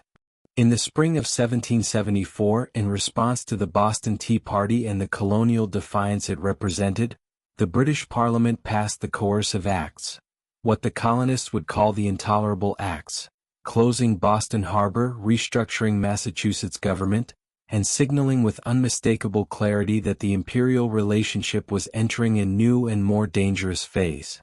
Washington read the news with the alert attention of a man who has been tracking a trajectory and now sees it reaching its natural destination. He attended the meeting of Virginia's political leadership at Williamsburg that summer. He was chosen as one of Virginia's delegates to the First Continental Congress, assembling in Philadelphia in September of 1774. He packed his bags with the methodical care of a man who has learned, through repeated experience, that preparation is the only form of optimism available to a serious person in serious circumstances. He said goodbye to Martha and to Mount Vernon, to the fields of wheat and the gristmill and the piazza above the river and the 15 years of patient, purposeful construction that had turned a modest Potomac farm into something approaching his vision of what a life well built should look like. He rode north toward Philadelphia, toward the assembled representatives of a colonial world that was trying to understand what it was becoming and what it was prepared to do about what it was becoming. Behind him, the Potomac moved through its ancient course, indifferent to the ambitions of men, carrying its dark water toward the Chesapeake and the Atlantic and the vast, complicated world beyond. The interlude was ending. The man who had spent 15 years learning how to build was about to discover what he had been building for. Chapter 5 Pennsylvania Magazine and the Seeds of Revolution, 1775. Taking command of a ragtag army and the strategic retreat from New York. There are moments in history when the weight of an entire civilization settles onto the shoulders of a single individual, not because that individual has sought the weight or because the civilization has made a careful, rational assessment of who is best suited to bear it, but because the moment and the man have arrived at the same place at the same time, and the logic of events has made the choice feel, to everyone present, like something approaching inevitability. Philadelphia in the early summer of 1775 was such a moment. George Washington was such a man. And the weight that was about to be placed upon him was nothing less than the survival of an idea. The idea that a people could govern themselves, could fight for the right to do so against the most powerful military force on earth, and could endure long enough in that fight to make the idea permanent. He had ridden to Philadelphia for the Second Continental Congress in May of 1775 wearing his military uniform, the blue and buff of a Virginia colonel, the same uniform he had worn during the French and Indian War. It was a statement, made through clothing rather than words, that communicated what Washington himself was too disciplined to announce directly, that he understood what the moment required, that he was prepared to offer what he had, and that the assembly gathering in the Pennsylvania State House should understand both of these things without being told them explicitly. Whether the gesture was calculated or instinctive is a question that biographers have debated without resolution. It was almost certainly both, the product of a man whose instincts and calculations had, through long practice, become nearly indistinguishable from each other. The war had already begun. The battles at Lexington and Concord in April of 1775 had shattered whatever remained of the possibility that the colonial crisis might resolve itself through political negotiation. British regulars and Massachusetts militiamen had fired at each other on the village green at Lexington and along the road back to Boston, and the shot that had been fired on that April morning was not, this time, the opening of a regional skirmish in a distant wilderness. It was the opening of a revolution. The British Army was besieged in Boston by a force of New England militia that had assembled with remarkable speed and considerable passion and virtually no organizational coherence. The Continental Congress, representing colonies that ranged from the deeply radical to the deeply ambivalent, needed to take ownership of that force, to make it a continental army rather than a regional one, to give it a commander whose authority would be recognized across the boundaries of colonial identity and provincial pride, and to demonstrate, through the act of appointment, that this was not a Massachusetts rebellion but an American one. John Adams of Massachusetts, whose political acuity was among the sharpest in a room full of sharp political minds, understood the logic completely. A New Englander commanding a New England army was a regional force. A Virginian commanding a continental army was a revolution. He rose in the Congress and proposed George Washington of Virginia for the command.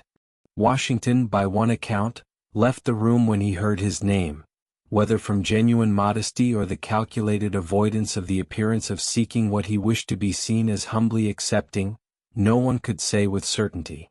What was certain was that the Congress agreed with Adams, and on the 15th of June, 1775, George Washington was unanimously appointed Commander-in-Chief of the Continental Army.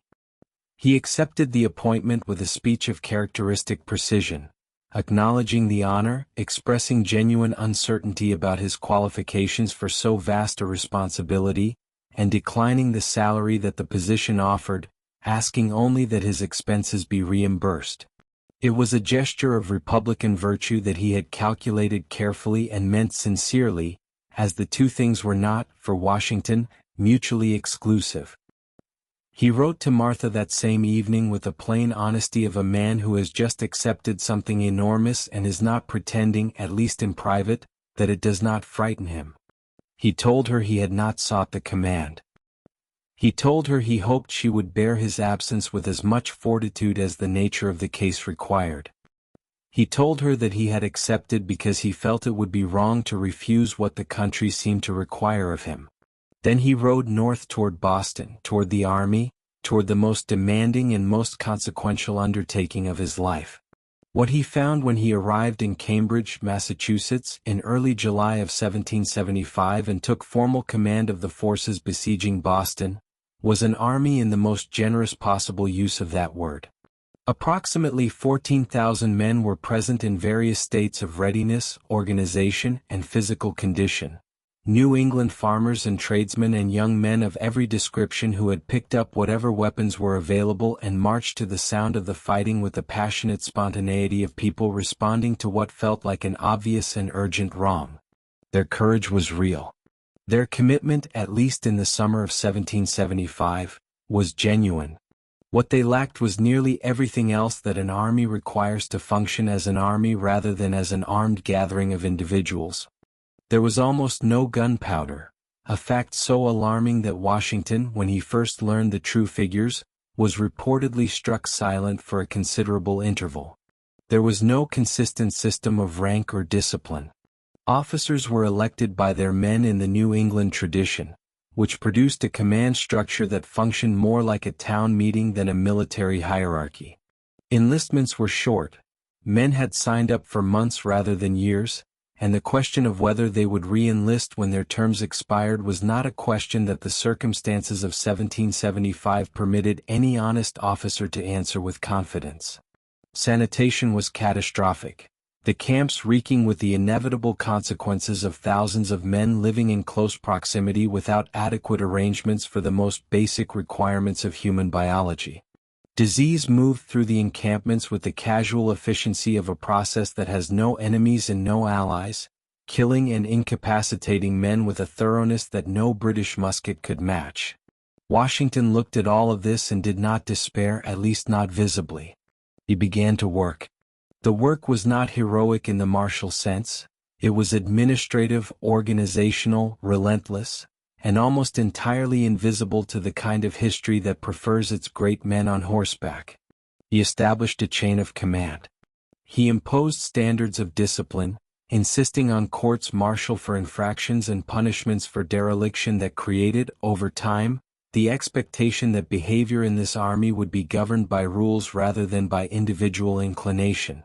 He addressed the question of officer selection, understanding that an army whose officers are chosen by popular vote among the men they command is not an army in any functional sense but a democratic performance of one.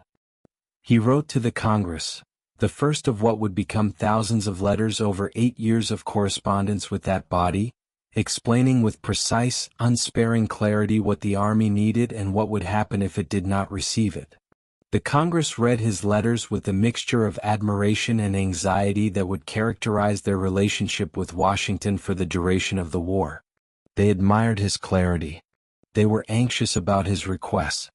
They were a deliberative body of men representing 13 colonies with 13 sets of interests and priorities, operating without any established governmental infrastructure, dependent on the voluntary cooperation of the colonial legislatures for whatever resources they could assemble, and perpetually aware that any decision they made could fracture the fragile coalition they were trying to hold together. They gave Washington what they could, which was never what he needed, and he made of what they gave him what he could, which was always more than they had any right to expect. The siege of Boston resolved itself not through a direct assault. Washington correctly judged that an assault on a fortified British position held by professional soldiers would cost more than his fragile army could afford to pay, but through the brilliant exploitation of a geographic opportunity. Henry Knox, a young Boston bookseller turned artillery officer of genuine talent, had undertaken the extraordinary logistical feat of hauling the cannon captured at Fort Ticonderoga across the frozen wilderness of upstate New York and the Berkshire Mountains. More than 60 pieces of artillery, moved on sleds through winter conditions of particular severity, by a combination of human determination and Knox's own remarkable organizational energy. When the cannon arrived in Cambridge in late January of 1776, Washington had the instrument of a decisive move. On the night of March 4, working with a speed and silence that left the British garrison in Boston almost literally speechless with surprise, Washington's men occupied the heights of Dorchester, a commanding position overlooking both the harbor and the city, and Eames placed Knox's cannon where they could dominate everything below. The British commander, General William Howe, looked up at the transformed tactical situation the following morning and reportedly observed, with the eloquent understatement of a professional soldier recognizing when he has been outmaneuvered, that the rebels had done more in one night than his whole army could have done in months. He had two options: assault the heights and absorb the casualties of attacking an entrenched elevated position, or evacuate Boston. He evacuated. On the 17th of March, 1776, the British forces sailed out of Boston Harbor, taking with them a substantial number of Loyalist civilians who could not remain behind safely, and leaving the city to the Continental Army. It was Washington's first major strategic success, and it established several principles that would define his approach to the entire war. He had chosen maneuver over assault. He had used geography as a force multiplier, achieving through positional advantage what his army could not have achieved through direct confrontation. He had moved with speed and secrecy when the moment for action arrived, after a patience that lesser commanders might have found intolerable. And he had, crucially, preserved his army, had not spent it in a battle that might have been won or lost, but had instead used it as an instrument of strategic pressure, achieving his objective without the kind of costly engagement that his army could not yet absorb. The evacuation of Boston was celebrated in the colonies with an enthusiasm that the military realities of the situation perhaps did not fully justify. Washington was feted, honored, compared to the great commanders of antiquity. He accepted the praise with the composed equanimity of a man who understood both that it was deserved and that it was insufficient preparation for what was coming. Because what was coming was the British response. A response that would demonstrate, with the systematic thoroughness of a major imperial power fully committed to the suppression of a colonial rebellion, exactly how large the gap remained between the army Washington commanded and the force he would need to actually win the war he had been appointed to fight. The British response came to New York. Washington anticipated it, understood that New York, with its magnificent harbor and its position at the mouth of the Hudson River, was the strategic prize that Britain needed to control if it intended to isolate New England from the middle and southern colonies and strangle the rebellion geographically. He moved his army to New York in the spring of 1776 and began the work of fortifying a city that was, from a purely military perspective, nearly indefensible. Manhattan Island could be surrounded by a naval force that controlled the water, and Britain controlled the water. The East River, the Hudson, the harbor, all of it was available to British warships in ways that no American naval capacity could contest. Washington understood this, and the understanding produced in him a strategic anxiety that his letters of the period reflect with unusual candor.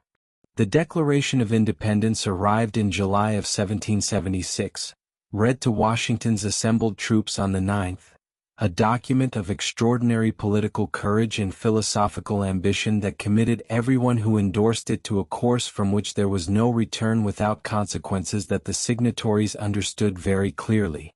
Washington had it read aloud to his men with the ceremony appropriate to a document he recognized as transformative. What it changed, practically, was everything about the nature of the fight. This was no longer a dispute about parliamentary representation and taxation policy. This was a revolution, and revolutions are not settled by negotiation. They are settled by survival. The British settled the question of New York with a force so overwhelming that its dimensions, arriving in the harbor through July and August of 1776, constituted an almost theatrical demonstration of imperial power. More than 30,000 troops, the largest expeditionary force Britain had ever assembled, arrived aboard a fleet of ships that darkened the harbor as they came. Washington's army, attempting to defend an island with approximately 19,000 men of uncertain reliability and limited experience, faced odds that the most optimistic reading of the situation could not make comfortable. The Battle of Long Island, fought on the 27th of August, 1776, was a disaster, skillfully executed by the British under General Howe and General Henry Clinton, who sent a column through Jamaica Pass, a route that Washington had left inadequately guarded, and rolled up the American left flank with a thoroughness that turned a defensive position into a rout. Washington watched from the Brooklyn Heights as his men were killed and captured in numbers that, if the process continued, would end the Continental Army as a functioning force within days. He was seen on the field during the fighting, reportedly so anguished by what he was witnessing that he had to be physically restrained from riding into the disaster himself, not from recklessness but from the particular torment of a commander who watches his men being destroyed and cannot find the action that will stop it. What he found, in the hours after the battle's worst damage had been absorbed, was not an action but a decision, and the decision was among the most consequential of the entire war. He would not fight again from Brooklyn. He would retreat.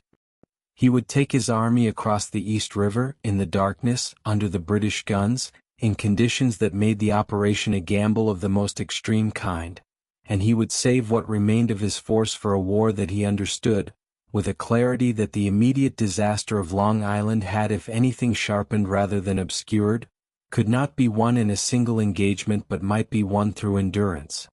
The retreat across the East River on the night of August 29 is one of the great operational achievements of the American Revolution, and it was achieved through a combination of careful planning, extraordinary execution, and the kind of fortune that tends to attend those who have prepared themselves to receive it.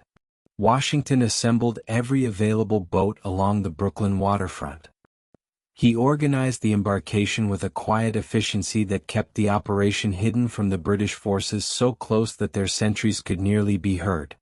A thick fog rolled in off the water in the early morning hours, providing a cover so providential that Washington, who never entirely abandoned the conviction established at the Monongahela that Providence attended his efforts, might have been forgiven for reading it as confirmation.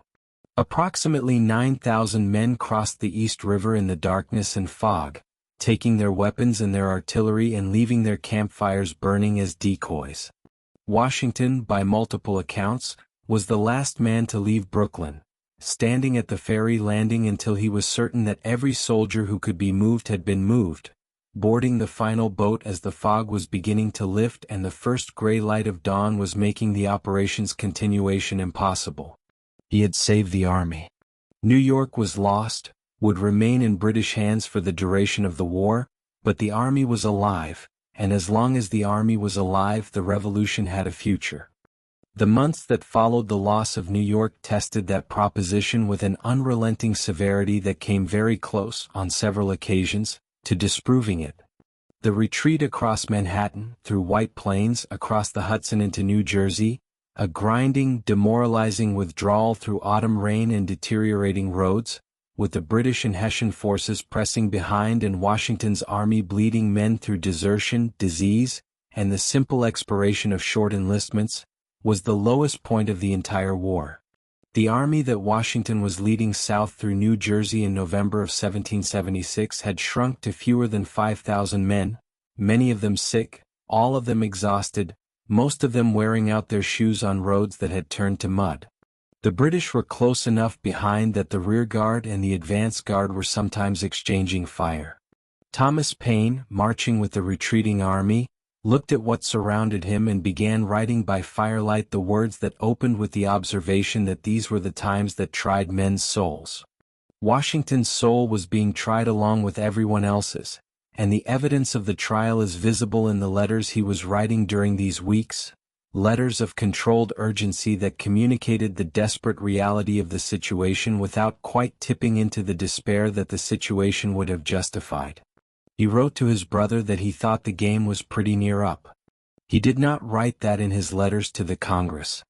To the Congress he wrote with the measured, purposeful language of a commander who needs his civilian overseers to continue believing that the situation, while serious, was not irretrievable, because a Congress that believed the situation was irretrievable would stop sending resources, and a Congress that stopped sending resources would make the situation irretrievable. He was managing, simultaneously, an army, a political body, a public narrative, and his own psychological state, holding all four of these things in some kind of functional relationship while moving through mud and cold and the daily accumulation of everything that was going wrong.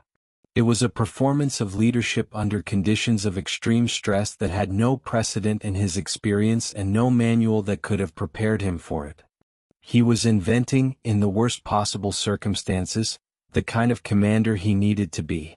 And then, on the night of December 25, 1776, he struck back.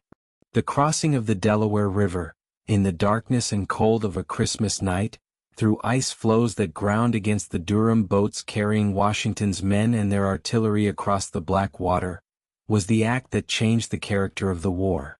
It was, in conception and execution, the product of everything the previous 18 months had taught him. The understanding that boldness at the right moment could achieve what caution over many months could not, that surprise was a force multiplier available even to an army without adequate equipment or numbers, that the willingness to act when every conventional military calculation argued against action was precisely what the enemy would not anticipate and therefore precisely what had the greatest chance of succeeding. The Hessian garrison at Trenton, settled into their winter quarters with the comfortable assurance of soldiers who do not believe their enemy is capable of attacking in such conditions, woke on the morning of December 26 to the sound of Washington's army coming through the sleet, and they did not recover from their surprise before it was too late. The battle lasted approximately 45 minutes. Nearly 1,000 Hessian soldiers were captured. Washington's army suffered no combat deaths. It was not, in the grand scale of 18th-century warfare, a large engagement. But in the scale of what it meant, to the Congress, to the colonies, to the men in Washington's freezing army whose enlistments were expiring and who needed a reason to re-enlist, to the European powers who were watching the rebellion to determine whether it was worth supporting, it was enormous. He followed Trenton with Princeton, striking again before the British could reorganize, demonstrating that the Christmas crossing had not been a desperate one-time gamble but the opening of a new operational phase.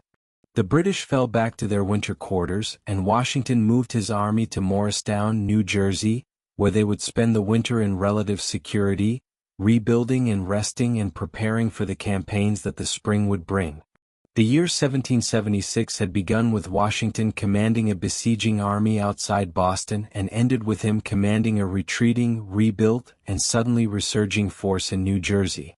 In between, he had lost New York, conducted a retreat that nearly destroyed his army, and then rescued the Revolution with 2 strokes of audacious, precisely timed offensive action. He had learned, at considerable cost in men and territory and psychological endurance, the strategic principles that would govern his conduct for the remainder of the war. Preserve the army above all else, because the army was the Revolution's physical embodiment and its destruction would mean the Revolution's end. Choose the moment of action with care, striking when surprise and conditions favored the attacker. Use the vast geography of the American continent as a strategic asset, trading space for time when time was what the Revolution needed. And never, under any circumstances, allow the British to believe that the war was won, because a war that the enemy believes is won tends, eventually, to become one. The river behind him had carried his men across in the darkness.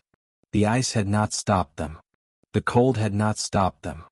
And the army that emerged from the far bank on the morning after Christmas, moving toward Trenton through the pre-dawn dark with the focused, quiet intensity of men who have decided that cold and exhaustion are not sufficient reasons to stop, that army was becoming something it had not been when Washington first took command in Cambridge.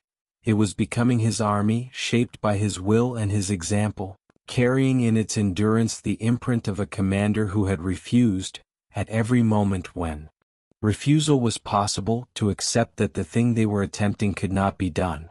The architect of rebellion was learning, stone by stone, how to build something that had never been built before.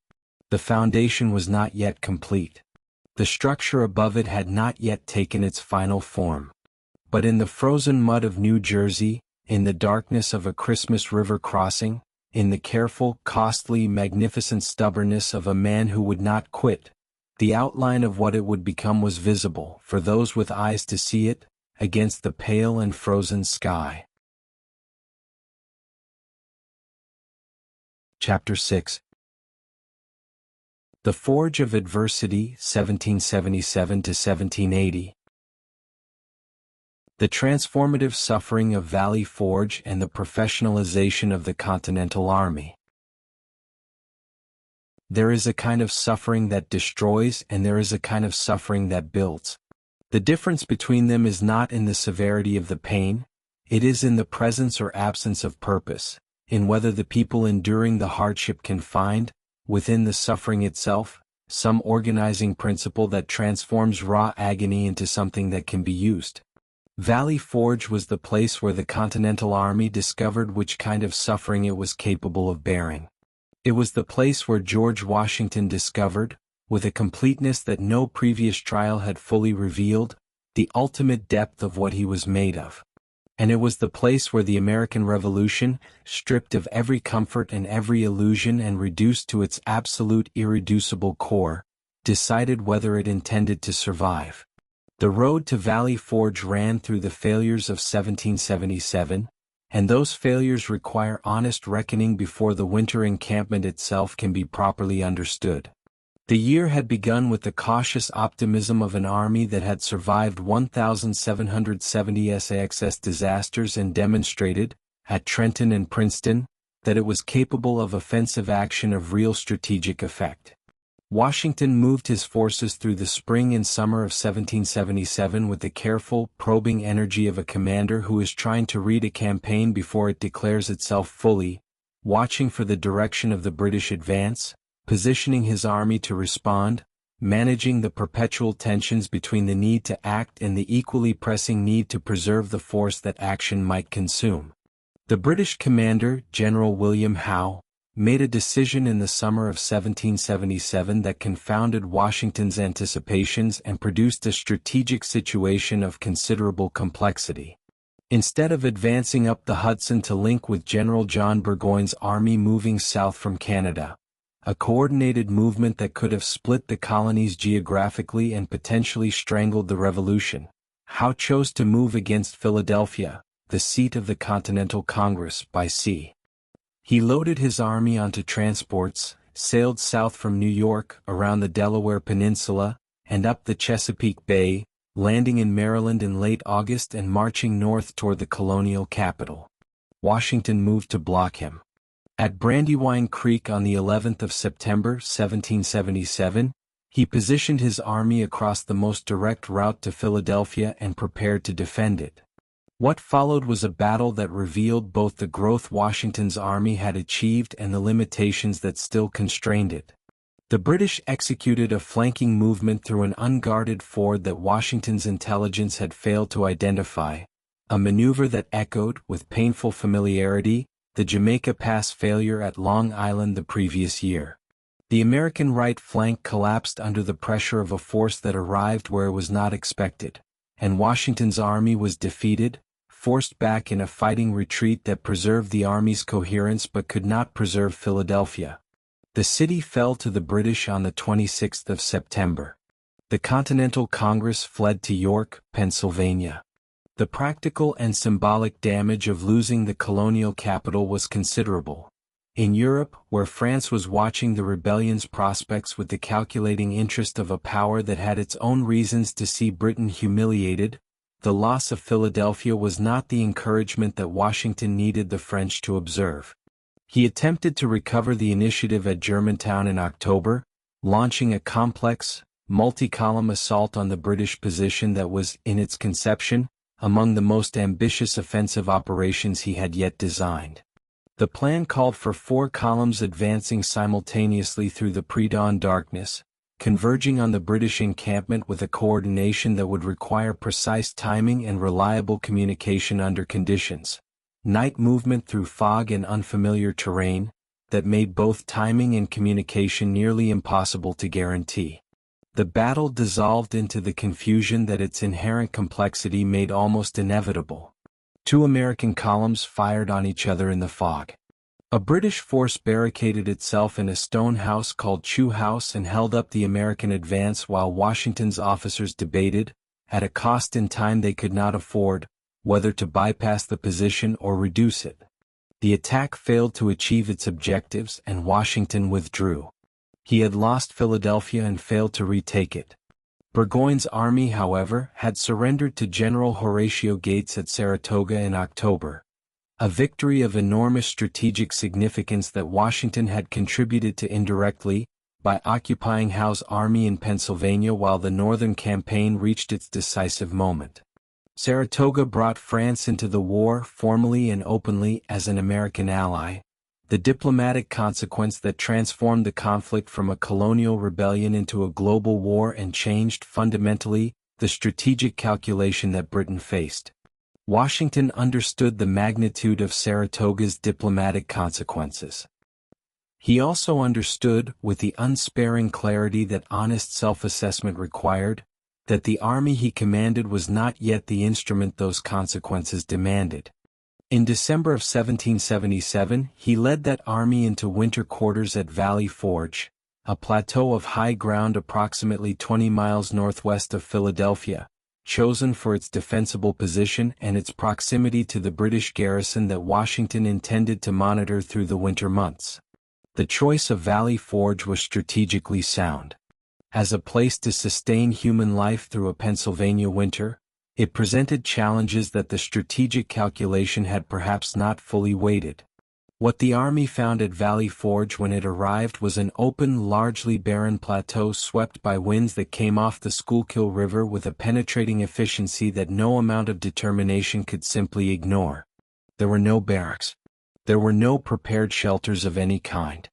Approximately 11,000 men, the army that the events of 1776 and 1777 had reduced and shaped and left, at the end of a hard year's campaigning, in the physical condition that hard year's campaigning produces, arrived at this open ground in mid-December and began the work of keeping themselves alive. Washington ordered the construction of log huts, specifying the dimensions and design with the precise, practical attention to structural detail that his years of managing Mount Vernon's buildings had given him. The huts would be 14 feet by 16 feet, the logs chinked with clay, the roofs shingled where shingles could be found and covered with whatever was available where they could not be found. 12 men would occupy each hut, sleeping on the ground until enough straw could be assembled to provide some insulation between living bodies and frozen earth. The work of construction was itself a form of suffering, performed by men who were already half-starved and inadequately clothed, swinging axes with hands that the cold had reduced to something between functional and merely present.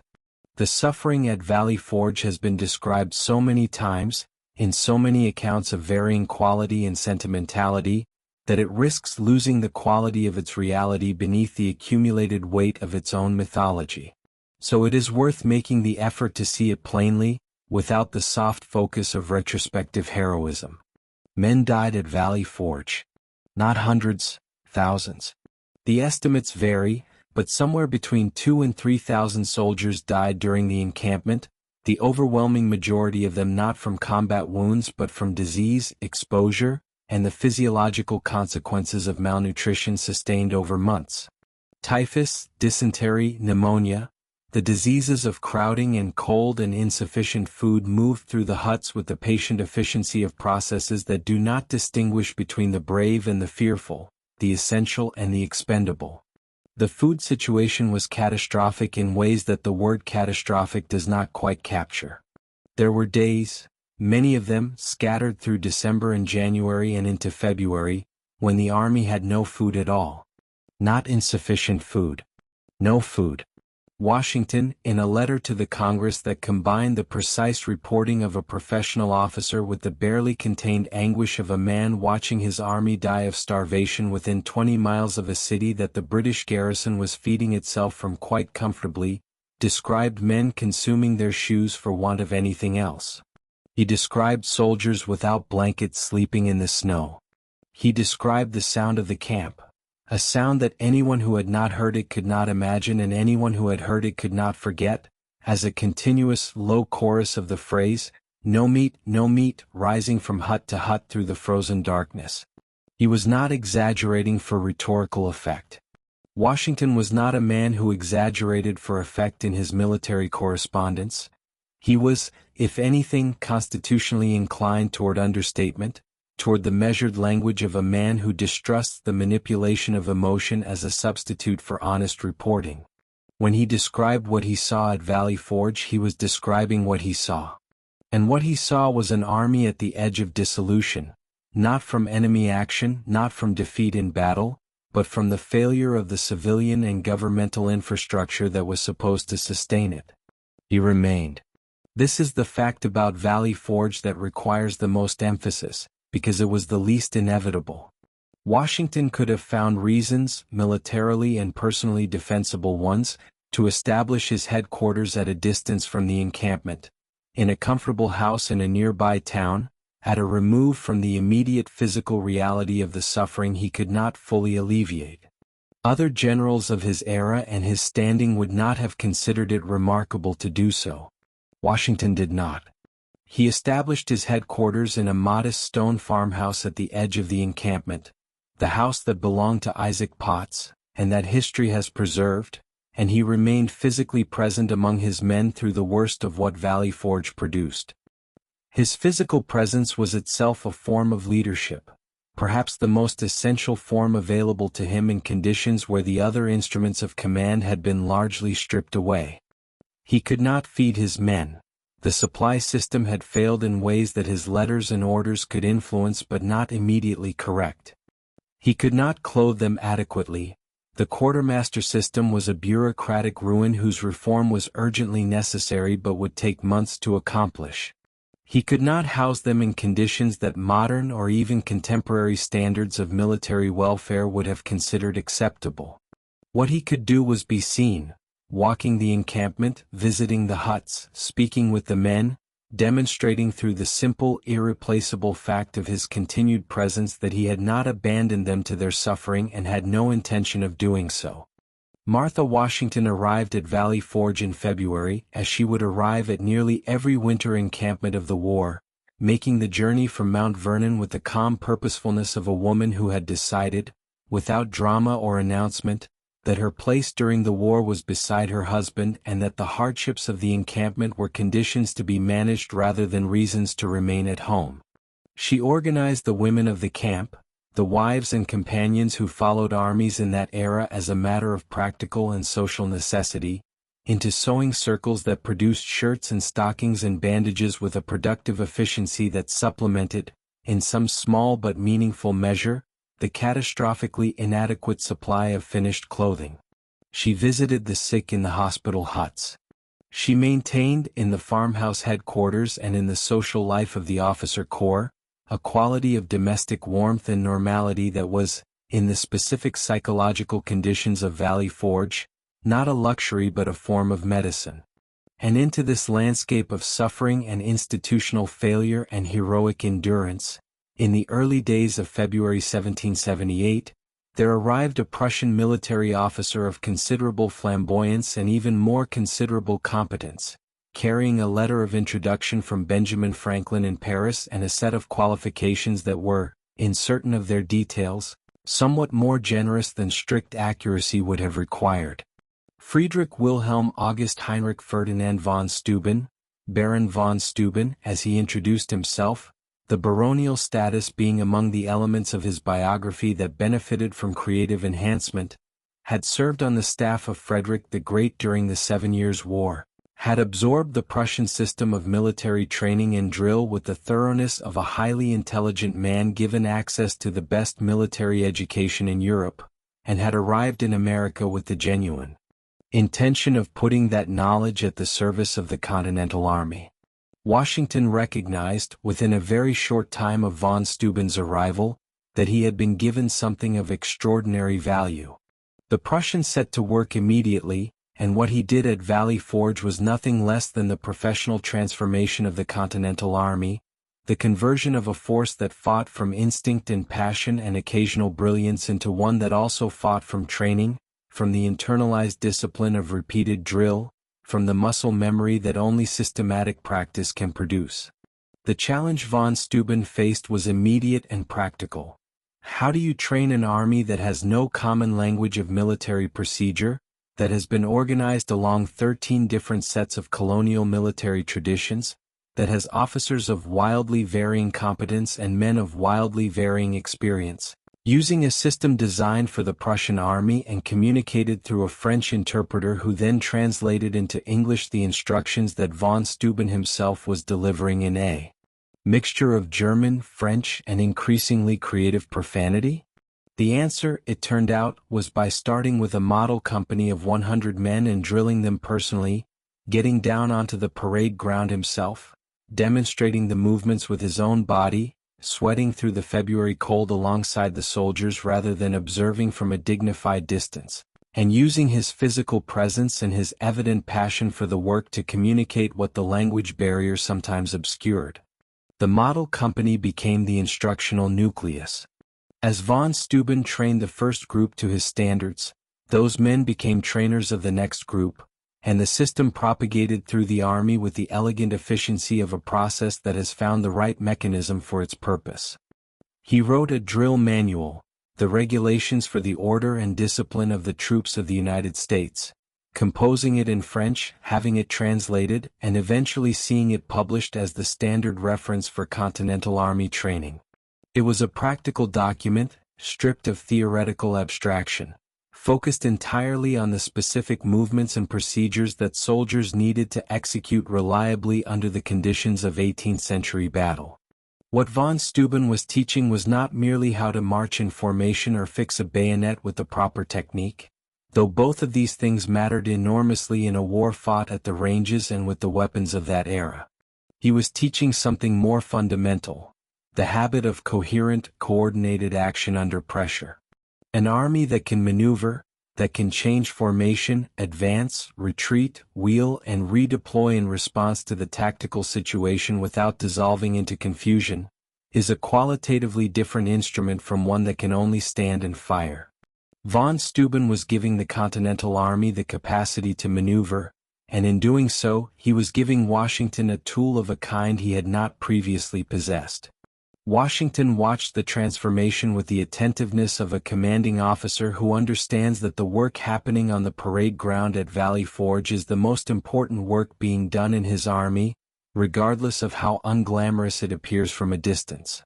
He supported von Steuben fully, backed his authority, incorporated his methods into the Army's standard practice, and understood, with the practical intelligence that distinguished his generalship from the beginning, that the professionalization von Steuben was providing was the answer to a question the campaign of 1777 had posed with painful clarity.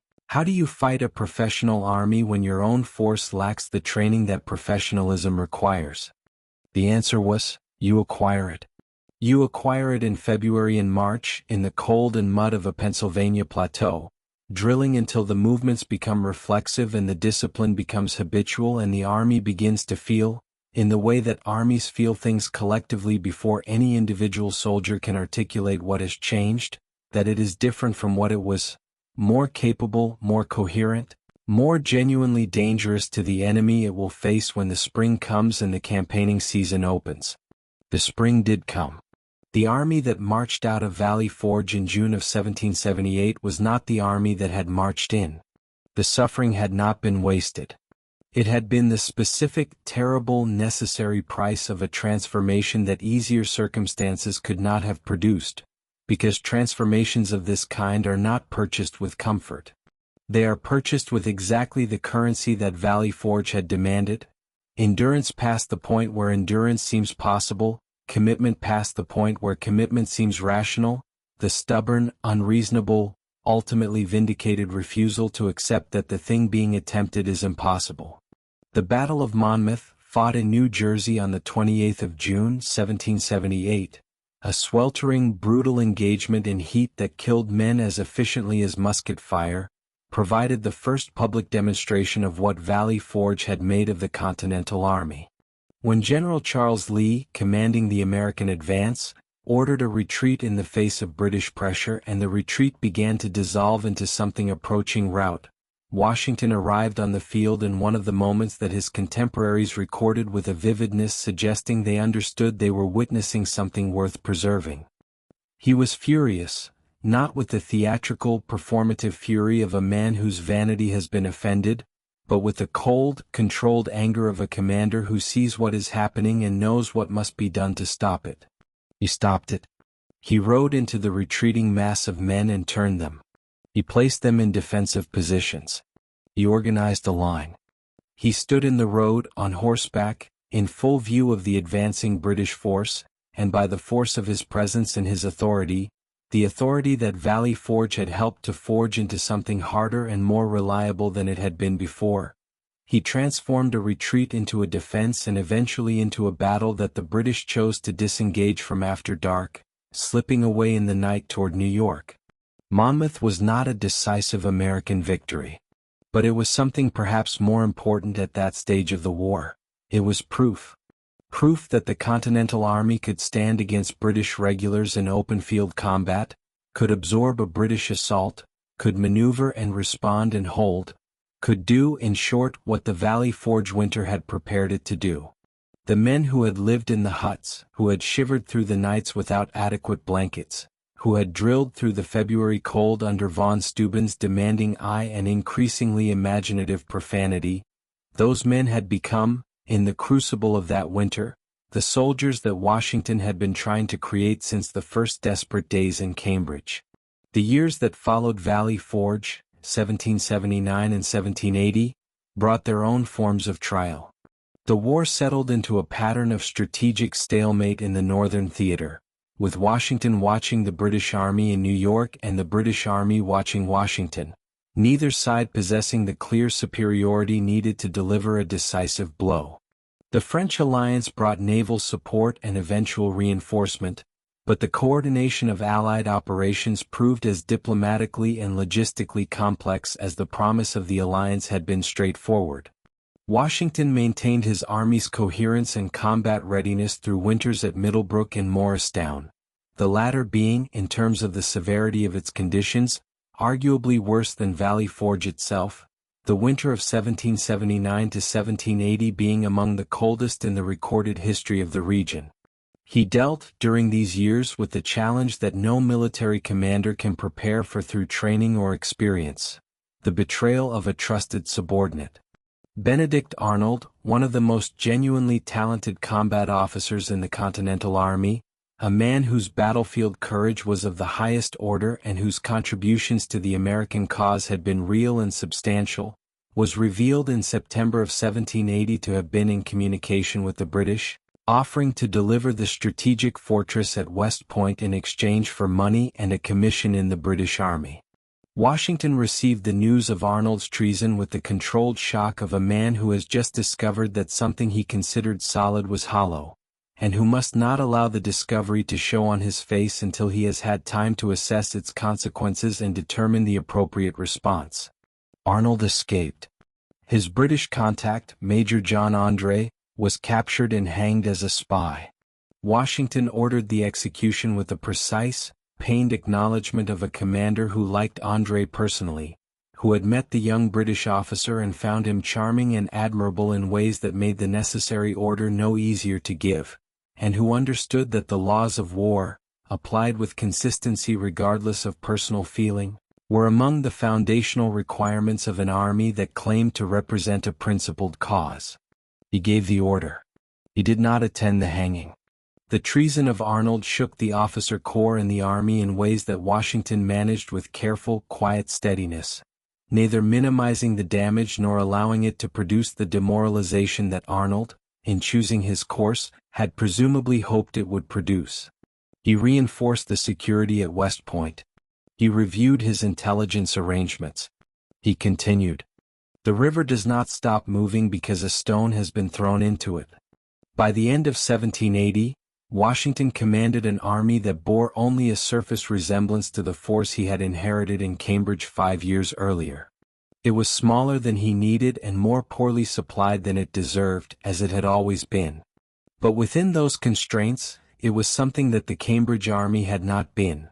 It was professional, trained, coherent, and led at every level by officers who had survived sufficient adversity to understand what adversity required of them. The forge had done its work. The fire was not finished. There were campaigns yet to come, decisions yet to be made, one final and decisive convergence of forces and timing in geography that the entire preceding years of suffering and endurance and professional development had been, without anyone quite knowing it, preparing for. Washington could not yet see the shape of it clearly. But he could feel, in the quality of the army around him and in the deepening of his own understanding of what this war required and what he was capable of providing, that the structure he had been building, stone by careful stone, through failure and recovery and the patient refusal to be permanently broken by either, was approaching something. The forge had done its work. The metal had been tempered. What remained was to find the moment when the instrument could be used to its full effect, and to be ready, when that moment came, to strike with everything that the years of making had produced. Chapter 7. The Victory of the Citizen, 1781 to 1783. The decisive win at Yorktown and the radical act of surrendering military power. There are victories that arrive like lightning, sudden, total, and blinding in their completeness. And there are victories that arrive the way a river arrives at the sea, through the patient accumulation of 10,000 smaller movements, each one insufficient alone, all of them together producing an outcome that seems, in the moment of its arrival, inevitable, though nothing about it was inevitable at any point along the way. Yorktown was the second kind of victory. It was the product of 6 years of endurance and adaptation and strategic patience, of an army built from almost nothing in the fires of Valley Forge, of diplomatic achievements in Paris that transformed a colonial rebellion into a global war, and of a convergence of forces, American, French, naval, geographic, so precisely timed and so completely realized that it would not have been possible a year earlier or a month later or with any single element removed from the combination that produced. Washington did not simply win at Yorktown. He created the conditions in which winning became possible, and then he moved with a speed and decisiveness that did not allow those conditions to dissolve before they could be exploited. The year 1781 opened with the army in crisis, a condition so familiar by this point that the word crisis had begun to lose its power to convey the specific quality of danger each new emergency represented. The Pennsylvania line mutinied in January, approximately 1,300 soldiers marching away from their winter quarters at Morristown with their weapons and their grievances, demanding redress of legitimate complaints about pay, enlistment terms, and the basic conditions of their service. Washington was not present when the mutiny began, and his instinct, which he suppressed in favor of a cooler calculation, was to move immediately to confront the mutineers directly.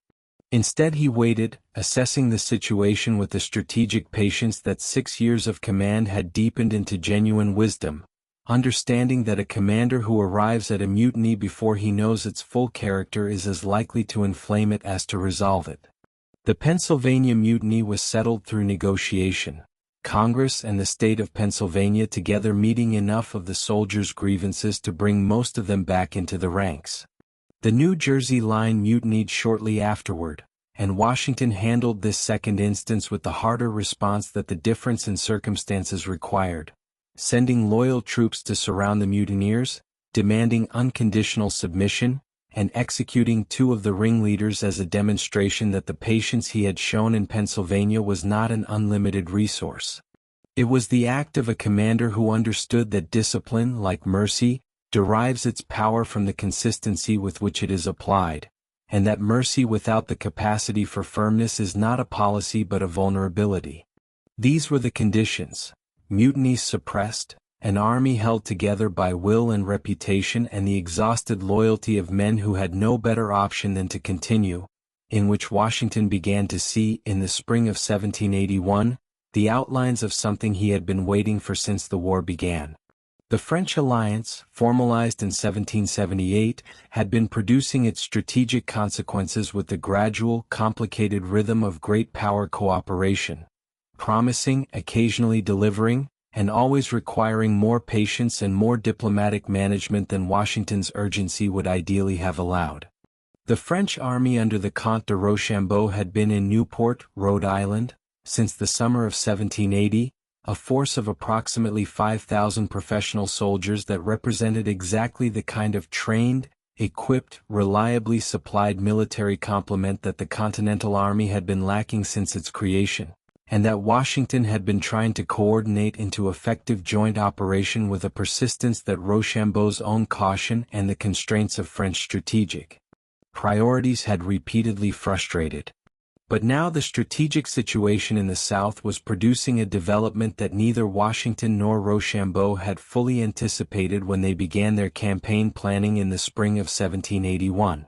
The British General Charles Cornwallis, commanding the British Southern Army, had spent the previous year conducting an aggressive campaign through the Carolinas and into Virginia, a campaign of considerable tactical energy that had nonetheless failed to produce the decisive strategic result that the British needed, because the American Southern forces under Nathanael Greene had mastered precisely the kind of strategic withdrawal and harassment that Washington had employed in the North, trading space for time, avoiding decisive engagement, and keeping the Continental presence in the South alive through the same logic of endurance that had preserved the Northern Army through its worst years.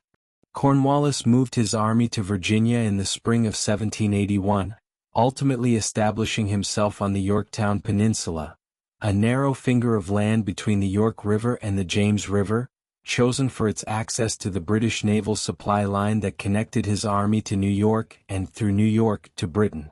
It was a defensible position by the standards of an army that controlled the surrounding water. It was a trap by the standards of an army that did not. Washington saw the possibility. He saw it with the spatial intelligence of a man who had spent years reading terrain and understanding the relationship between geography and military opportunity, who had been waiting for exactly this kind of convergence. A British force in a position that could be sealed if the right naval force arrived at the right moment. The right naval force was the French fleet under the Comte de Grasse, currently operating in the Caribbean, whose seasonal movement north offered a window of opportunity that Washington's communications with Rochambeau allowed him to coordinate around with a precision that the outcome would vindicate completely. What followed was one of the great strategic deceptions of the Revolutionary War and one of the most remarkable feats of operational coordination in the military history of the 18th century. Washington needed to move his combined American and French forces from the Hudson Valley to Virginia, a march of approximately 500 miles, without allowing the British commander in New York, General Henry Clinton, to understand what was happening until it was too late for him to respond effectively. Clinton, watching Washington's army across the lines in New Jersey, expected an assault on New York. Washington encouraged that expectation with every available instrument of military deception. Fake dispatch letters allowed to fall into British hands, road construction toward Staten Island that suggested a crossing was imminent, supply dumps established in positions consistent with a New York operation. The deception held long enough. By the time Clinton understood that Washington's army was not marching toward New York but toward Virginia, the combined Franco-American force was too far south to be intercepted by anything Clinton could organize in the time available. Washington himself did not learn until he was already well into the march, having ridden ahead of his army with a combination of urgency and barely suppressed excitement, that de Grasse's fleet had arrived in the Chesapeake and had fought and won the Battle of the Chesapeake Capes against a British naval force sent to relieve Cornwallis. The naval battle that sealed Cornwallis's fate has never received the popular attention that the land campaign at Yorktown commands, perhaps because naval engagements of the Age of Sail are difficult to visualize and even more difficult to render dramatically. But it was the hinge on which everything turned. When the French fleet under de Grasse drove the British naval force back toward New York in early September of 1781, the York River and the James River ceased to be British supply lines and became instead the walls of a trap. Cornwallis was isolated. His army of approximately 8,000 men, a substantial, well-equipped professional force that had every quality an 18th-century army needed except the one quality that the geography now denied it, which was the ability to leave, was now sealed onto the Yorktown Peninsula by water on 3 sides and by the approaching Franco-American army on the 4th. Washington arrived at Yorktown in late September, and what he found there was the fulfillment of 6 years of strategic patience. An enemy army in a position that conventional military science of the era prescribed a clear, methodical, and reliable approach to reducing. The siege of Yorktown was conducted according to the principles of European siege warfare, a discipline as formal and codified as any in the military repertoire of the 18th century, and Washington oversaw its execution with the careful thoroughness of a commander who understands that the most important thing he can do at this moment is not lose. He had the superior force, the advantageous position, the naval support, and the French engineering expertise. Rochambeau's army had brought with it the professional siege engineers that the Continental Army had never possessed, and he needed only to apply these advantages with methodical competence to achieve a result that the situation itself had largely predetermined. He did more than that. He applied them with a focused, almost ferocious energy that the years of waiting seemed to have compressed into the intensity of a man who can see the end of something enormous and is not willing to allow any failure of nerve or execution to prevent its arrival. The parallels, the zigzag approach trenches of formal siege warfare, were dug under fire, Washington himself participating in the ceremonial firing of the first American gun against the British works with the symbolic awareness of a man who understood that this moment would be remembered. British redoubts protecting the main defensive line were stormed in coordinated nighttime assaults. The Americans taking Redoubt 10 in an action led by Alexander Hamilton, Washington's former aide-de-camp, who had been seeking a combat command with an urgency that Washington had finally satisfied, and whose assault on the British works was carried out with the bayonet in a silence that the night amplified into something almost theatrical. Cornwallis, watching his defensive perimeter contract under the pressure of the siege works, his guns being systematically silenced, his casualty list growing with the daily arithmetic of a siege that was proceeding exactly as sieges proceeded when the attacker had every advantage, attempted a breakout across the York River on the night of October 16. A desperate gamble to ferry his army to the far bank and attempt a fighting withdrawal through territory that the geography and the French naval presence made nearly impassable. A storm broke over the river in the darkness, scattering the boats and ending the attempt before it had moved a significant portion of his force. He sent a messenger to Washington on the morning of October 17, 1781, requesting a ceasefire to discuss terms. Washington's response was measured and precise, generous in the protocols of military honor that 18th-century warfare extended to defeated commanders, firm in the substance of what he required. The terms he offered were not lenient, because the situation did not require leniency and because the example of Charleston, where a British commander had denied the American garrison the honors of war, was present in the memory of every Continental officer. Cornwallis would surrender his army as prisoners of war. His men would be paroled. His officers could retain their side arms. The British and German soldiers would march out of their works and lay down their arms at a ceremony that would be conducted with the full formal dignity of the military protocols that both sides recognized. Cornwallis himself did not attend the surrender ceremony on the 19th of October, 1781. He sent his second-in-command, General Charles O'Hara, claiming illness, an illness that his contemporaries and subsequent historians have generally read as the inability of a proud professional soldier to perform the physical act of submission before the man who had defeated him.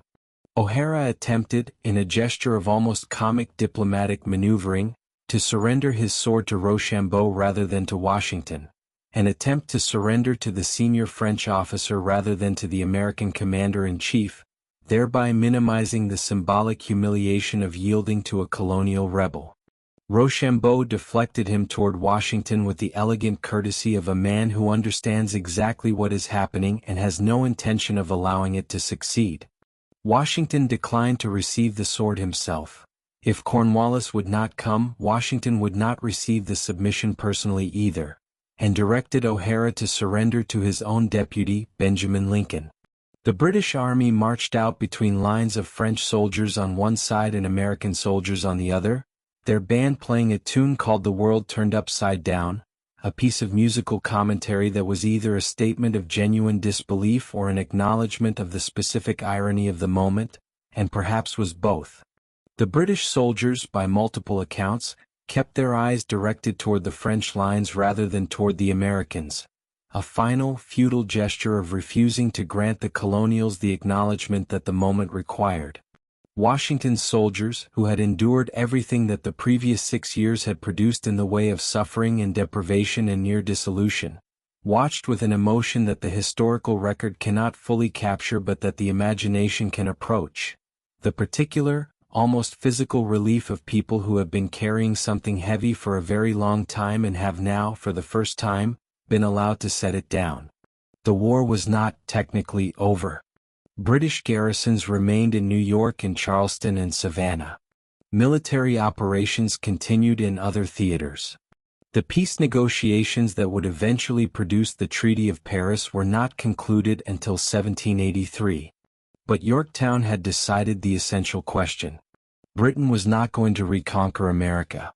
The cost of attempting to do so, in treasure, in political will, in the diplomatic consequences of a war that had spread across the globe and was straining British resources in ways that Parliament was no longer willing to sustain, was a cost that the British political class was not prepared to pay. The Revolution had won. The question that now pressed upon Washington and upon the new nation he had helped to bring into existence was what winning actually meant. What kind of country emerged from the crucible of this war? What kind of government would shape it? And what role the man who had commanded its armies would play in the peace that the armies had purchased. Washington spent the 2 years between Yorktown and the final peace with a patience that cost him something visible in his correspondence. The patience of a man who has achieved a great thing and must now wait for the bureaucratic and diplomatic machinery of nations to ratify what the battlefield has already decided. He maintained his army, holding it together through the profound demoralization of a peace that seemed always to be arriving and never quite to arrive, managing the discontent of officers and men who had not been paid and who watched the Congress, that perpetually inadequate, perpetually well-intentioned, perpetually constrained body, fail to address the army's legitimate claims with any of the urgency that the claims deserved. The most dangerous moment of the entire period came not from a British cannon or a French diplomatic complication but from within the officer corps itself. In March of 1783, an anonymous letter circulated through the officer camp at Newburgh, New York, a document of considerable rhetorical skill that argued, with the seductive logic of men who feel genuinely wronged, that the army should refuse to disband until the Congress addressed its grievances, and that implied, without quite stating directly, that the army might have reason to take more forceful action if the Congress continued in its negligence. A meeting of officers was called to consider the letter's arguments. Washington handled the Newburgh crisis with an act of personal theater so precisely calibrated to its audience and its moment that it deserves to stand among the most consequential performances in the history of American democracy. He appeared at the meeting uninvited, or rather, he appeared having made it understood that his appearance would not be unwelcome, which in the context of a room full of men who had followed him for years amounted to an irresistible invitation. He spoke to his officers with the directness and the evident personal investment of a commander who is not delivering a calculated address but is genuinely, visibly moved by the situation and by the men before him. He began to read a letter from a member of Congress that addressed the Army's grievances, and then he paused and reached into his coat pocket for a pair of reading glasses, glasses that most of his officers had never seen him wear, because Washington's vanity and his sense of the image he projected had generally kept them out of public view. He settled them on his face and he said quietly that he had grown gray in the service of his country and now found himself growing blind. It was a sentence of perhaps 12 words. It was among the most effective sentences any military commander has ever spoken, because it did what the most powerful rhetoric does. It made the speaker's sacrifice visible, made it real and physical and present in the room in a way that the abstract arguments of the anonymous letter could not compete with. Several officers wept. The Newburgh conspiracy dissolved, not because it was suppressed by force or authority but because the man who embodied the revolution had made its betrayal, in that moment, emotionally impossible. The peace treaty was finalized in September of 1783, and Washington began the process of dissolving the army that he had built and sustained through 8 years of war. He issued a circular letter to the states, a farewell address to his soldiers and to the nation they had fought to create, that articulated, with the clarity of a man who has thought carefully about what he wants to say and has said it in the plainest language available to him, his vision of what the new country required to survive: a strong union, a government capable of honoring its obligations, the subordination of sectional interest to the national good, and the willingness of the citizens who had fought to create this republic to sustain it in peace with the same commitment they had shown in war. And then he did the thing that made him, in the eyes of his contemporaries and in the judgment of history, something genuinely extraordinary, something that the history of republics and of military power had almost never produced and that the world watching the American experiment had no particular reason to expect. He resigned. On the 23rd of December, 1783, in the Maryland State House at Annapolis, before the assembled Congress of the new nation, George Washington surrendered his commission as Commander-in-Chief of the Continental Army. He had been offered, or at least the possibility had been raised, of something considerably larger than a resignation, a role in the new country commensurate with the power his military success had given him, up to and including, in the imagination of some of those who surrounded him, a monarchy. The possibility was not entirely fantastical. He commanded the loyalty of an army. He possessed the most extraordinary reputation of any man in America. He could have held power if he had chosen to reach for it, and the reaching would not have been difficult. He did not reach for it. He went to Annapolis, and he stood before the Congress, and he returned his commission to the civilian authority from which it had come, completing the circuit of democratic legitimacy that had begun when the Congress appointed him in Philadelphia in 1775. The speech he delivered was brief and simple and in places showed the visible trembling of a man who is moved by what he is doing and is not entirely certain his voice will carry him through it. He bowed to the Congress. The Congress bowed back, the civilian authority acknowledging the soldier who had given everything and was now, by his own deliberate chosen radical act, giving back the power that the giving of everything had earned him. King George III of Britain, who had spent 8 years fighting this man and had spent the subsequent years trying to understand what kind of man could have sustained such a fight, reportedly asked his American painter Benjamin West what Washington would do after winning independence. When West replied that it was said Washington intended to retire to his farm, the king was silent for a moment and then said that if Washington did that, he would be the greatest man in the world. Washington did that. He rode south from Annapolis through the December cold, along roads that Americans lined to watch him pass, not with the triumphant ceremony of a conqueror returning to his capital, but with the quiet, almost private dignity of a man going home. He arrived at Mount Vernon on Christmas Eve, 1783, the same Christmas Eve on which, 7 years earlier almost to the day, he had been preparing his army to cross the Delaware into the darkness and cold of a night that might end everything. He had crossed that river. He had crossed all the rivers. And now he was home, and the river below his bluff was the Potomac, dark and familiar and indifferent to glory, carrying its ancient water toward the sea. Martha was waiting. The fields were waiting.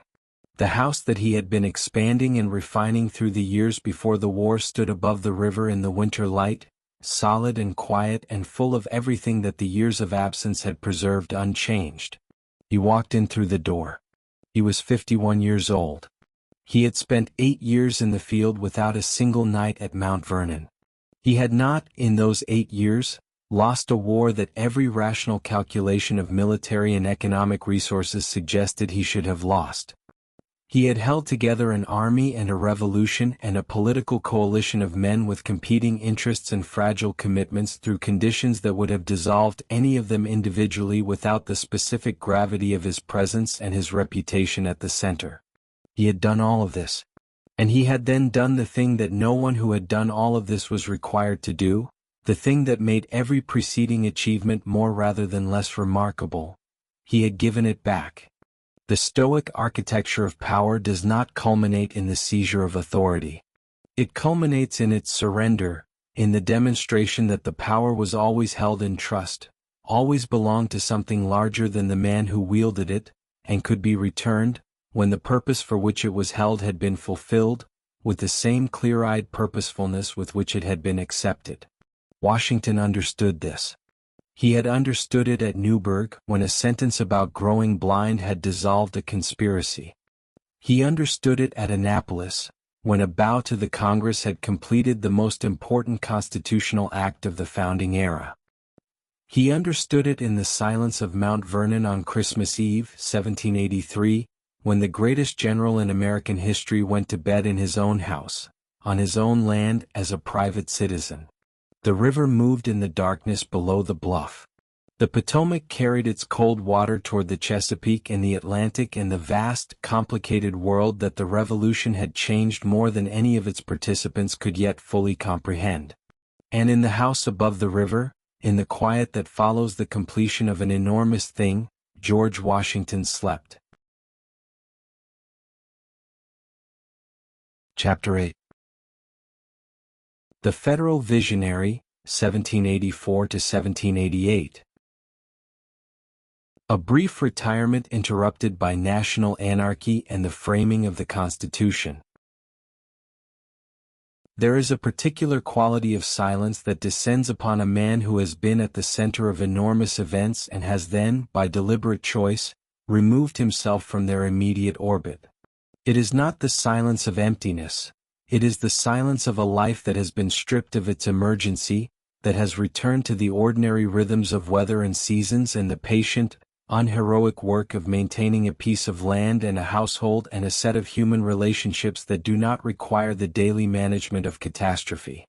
George Washington settled into that silence at Mount Vernon in the opening weeks of 1784 with the composed relief of a man who had been waiting for it for 8 years and who found, upon its arrival, that it suited him in ways that nothing about his previous experience of domestic life had fully prepared him to anticipate.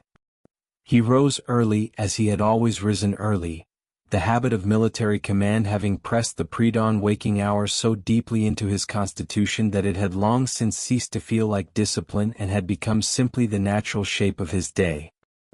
He rode out into his fields in the first light, inspecting the land with the attentive, practical eye of a farmer who has been away for 8 years and is taking the measure of everything that neglect and wartime disruption have done to what he left behind. What he found was not encouraging.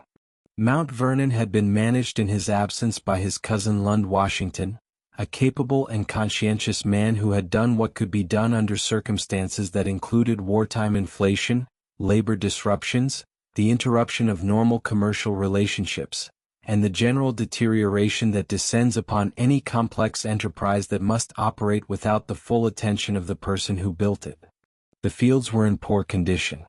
The fencing needed replacement. The crop rotations that Washington had so carefully designed in the years before the war had been simplified in his absence in ways that had taken a toll on soil health that would require years of systematic attention to repair.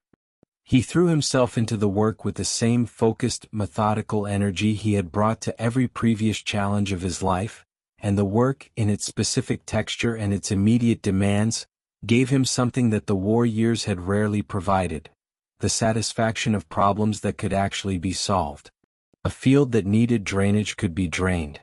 A fence that needed replacement could be replaced. A crop rotation that needed redesign could be redesigned, and the result of the redesign could be observed in the soil and the yield with a directness and a reliability that the management of armies and the conduct of political relationships almost never permitted.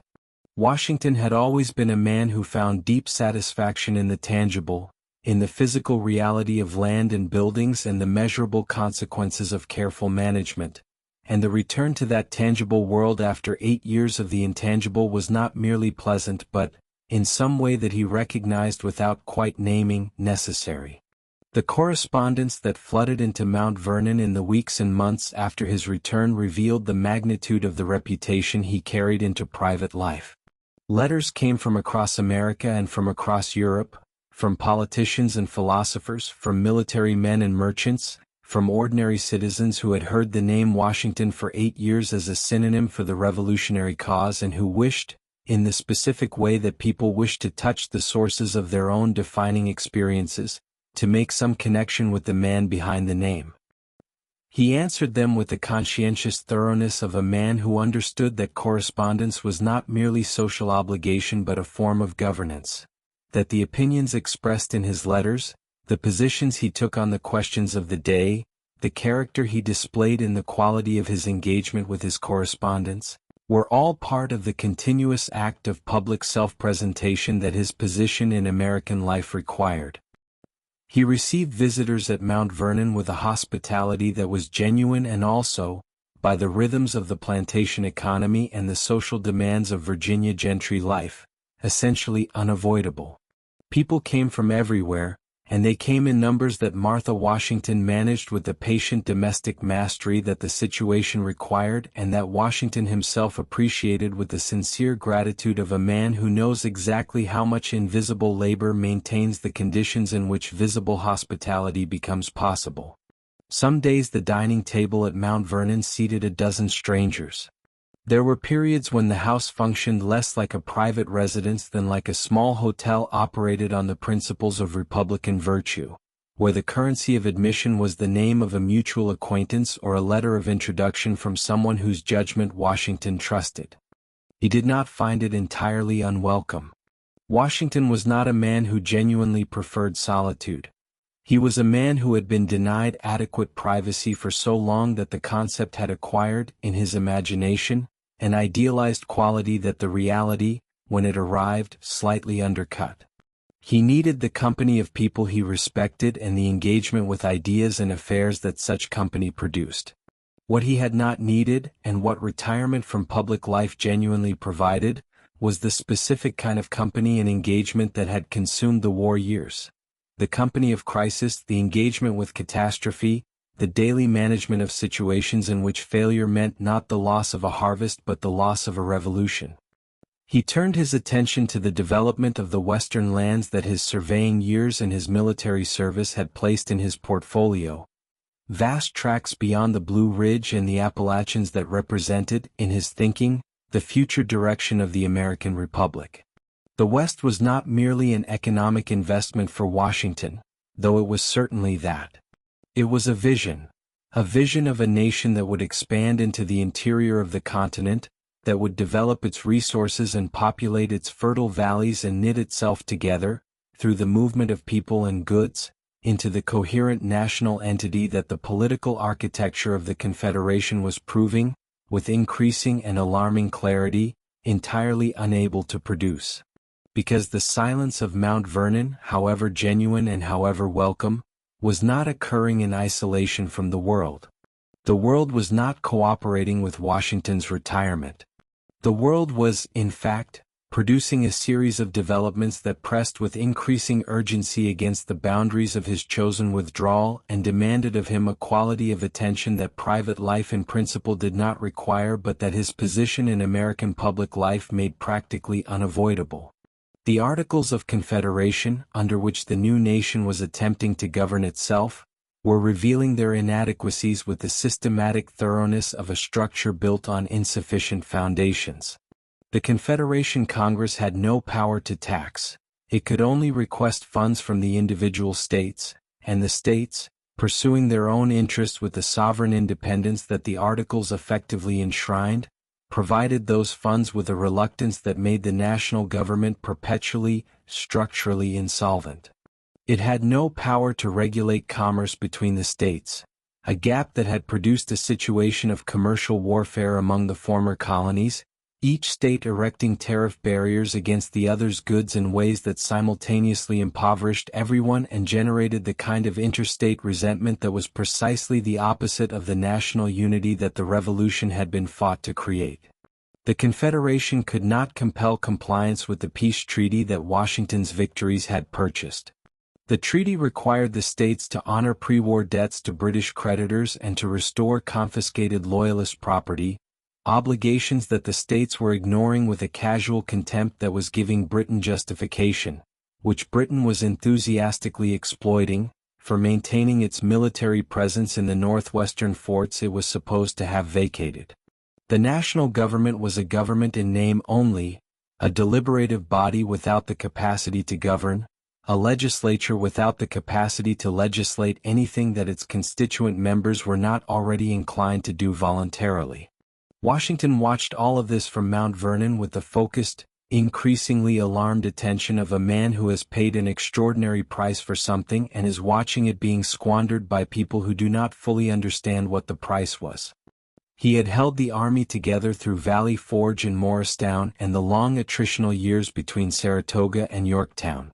He had dismissed the Newburgh conspiracy with 12 words about growing gray in the service of his country. He had surrendered his commission at Annapolis in the act of Republican virtue that had made him the most admired man in the Atlantic world. He had done all of this in the service of an idea, the idea that a republic could govern itself, that free citizens could create and sustain the institutions of self-government without the coercive authority of a monarch to hold the structure together. The idea was in danger of being disproved, not by any external enemy, but by the internal inadequacy of the governmental architecture through which the idea was being expressed. Washington saw this with a clarity that his correspondence of the period reflects in language of unusual urgency, language that the normally measured, carefully composed Washington allowed to carry something of the genuine alarm he was feeling beneath the surface of his characteristic restraint. He wrote to James Madison in the spring of 1786 that something must be done, or the fabric must fall, for it is certainly tottering. He wrote to John Jay that we are fast verging to anarchy and confusion.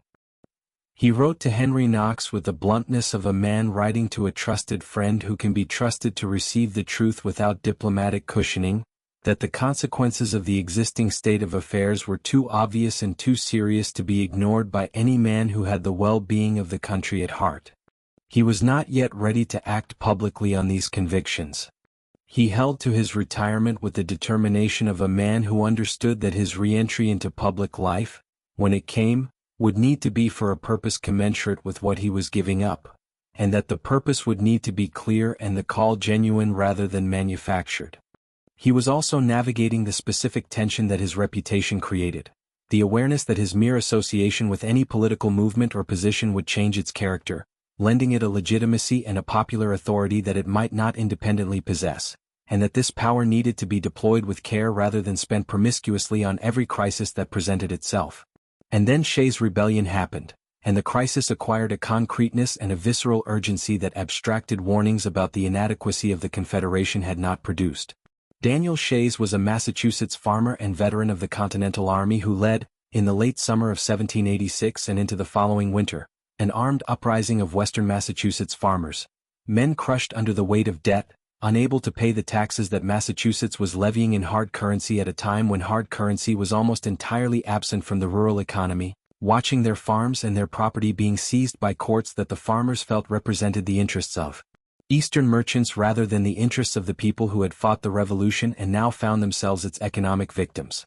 They shut down the courts that were processing debt cases. They marched on the federal arsenal at Springfield. They were eventually dispersed by a militia force organized by the Massachusetts government, but the dispersal settled nothing about the conditions that had produced the uprising, and the political shock it sent through the American leadership class was proportional not to the scale of the rebellion itself but to what the rebellion revealed about the condition of the republic. Washington received the news of Shays' rebellion with an emotional response he made no significant effort to conceal in his private correspondence. He was appalled, not by the farmers' grievances, which he understood and in some measure sympathized with, but by the implications of the uprising for the question that had been pressing on his mind for 2 years, whether a republic could hold itself together without the governmental capacity to address the conditions from which disorder emerged. The Confederation had been unable to provide the military force to respond to the rebellion. It had no army and no reliable mechanism for creating one, and the spectacle of the new nation's central government watching helplessly while an armed insurrection unfolded within the borders of one of its member states was, for Washington, the confirmation of everything he had feared. He wrote to Henry Knox in February of 1787 with the kind of directness that crisis tends to produce in men who normally prefer the measured approach, that there are errors in our national government which call for correction, and that sooner or later we must have a convention to digest and establish a system of government capable of producing order and of giving permanent security to the liberties of the people. He was not yet saying he would go to that convention, but he was saying, unmistakably, that the convention was necessary and that he understood what it would need to accomplish. The call to the Constitutional Convention came formally in the spring of 1787. Virginia appointed Washington as one of its delegates. He resisted the appointment initially with a genuineness that his correspondents recognized and that his closest advisers, Madison above all, who understood more clearly than almost anyone else what Washington's presence at the convention would mean for its prospects, worked carefully and respectfully to overcome. His objections were real. He had publicly announced his retirement from public affairs, and re-entry into them raised the question of what his word was worth. He had corresponded with the Society of the Cincinnati, the organization of former Continental Army officers, and had declined to attend their meeting in Philadelphia at the same time as the Constitutional Convention on grounds that created a potential appearance of inconsistency if he then attended the convention. And there was the deeper anxiety that he articulated only rarely and obliquely in his letters, the anxiety about his reputation, about the possibility that the convention would fail, and that his association with a failed attempt at constitutional reform would damage the prestige that he had spent his entire life accumulating and that he understood, with the precise self-knowledge of a man who knows what his assets are, to be one of the most valuable things he possessed. Madison addressed each of these objections with the patient, thorough intelligence of the man who was becoming, in the spring of 1787, the primary intellectual architect of the constitutional project and who understood that the project's success required Washington's presence in Philadelphia in ways that the project's success alone could not fully explain. The convention needed Washington not because he was a constitutional theorist, he was not, and he understood his own limitations in that domain with the same clear-eyed accuracy he brought to everything, but because he was Washington. Because his presence would lend the proceedings a legitimacy that would translate, when the document emerged, into the popular confidence without which ratification was impossible. Because the delegates would deliberate with more seriousness, and the public would receive the results with more trust, if the man who had resigned his commission at Annapolis was seen to have committed his authority and his reputation to the outcome. Washington went to Philadelphia. He arrived in May of 1787 to the reception that had become, in the years since Yorktown, the standard feature of his public appearances. Crowds lining the roads, church bells ringing, expressions of public enthusiasm that would have been embarrassing to a man with less composure and that Washington received with the practiced dignity of someone who has learned that the ceremony is not about him personally but about what he represents, and that refusing the ceremony would be a form of false modesty more self-indulgent than the ceremony itself. On the first day of the convention's formal proceedings, he was unanimously elected its presiding officer, a choice so obvious that its unanimity was the least surprising aspect of the proceedings. He took the president's chair at the front of the room and occupied it for the 4 months of the convention's deliberations with a combination of formal authority and strategic restraint that was, in retrospect, among the most important contributions he made to the constitutional project. He did not participate in the debates from the chair. The convention's presiding officer did not speak to the substance of the proceedings, and Washington, who had accepted the role understanding its constraints, honored them with the same discipline he brought to every institutional role he inhabited. He listened. He observed. He presided. But his presence was not passive in any meaningful sense. The mere fact of his being in the room, visible at the front, grave and attentive, the physical embodiment of the Revolution's most widely shared convictions about the relationship between individual virtue and the health of Republican institutions, was itself a form of active participation. It set a tone of seriousness. It discouraged the kind of theatrical posturing and provincial self-promotion that deliberative bodies with high stakes and diverse constituencies are naturally prone to. It communicated, without a word being spoken, that this was a proceeding whose participants had been trusted with something important and were expected to honor that trust through the quality of their engagement. The debates that unfolded in the Pennsylvania State House through the summer of 1787 were among the most consequential in the history of democratic governance, and they were also, in their immediate texture, frequently difficult, contentious, and threatened repeatedly with the kind of deadlock that would have sent the delegates home with nothing to show for 4 months of deliberation. The large states and the small states argued over representation. The northern states and the southern states argued over slavery and commerce and the apportionment of legislative power. The advocates of strong central government and the defenders of state sovereignty argued over the fundamental architecture of the constitutional system. These were not abstract disputes. They were disagreements rooted in real economic interests and genuine political convictions, and they required the kind of careful, patient negotiation that produces constitutional compromises rather than constitutional clarity. Washington watched all of it from his chair, and in the evenings and the intervals between sessions, he talked with the delegates with the quiet, steady influence of a man whose opinions carry more weight than his formal role would suggest. Not because he imposed them but because everyone in the room understood that his judgment had been tested by 8 years of the most extreme practical circumstances any of them had experienced, and that a man whose judgment had survived those circumstances was worth listening to even when he spoke informally and without the authority of the chair. He dined with the delegates. He socialized with them. He fished with Gouverneur Morris on the banks of the Schuylkill on a Sunday afternoon when the debates had temporarily exhausted everyone's capacity for further argument.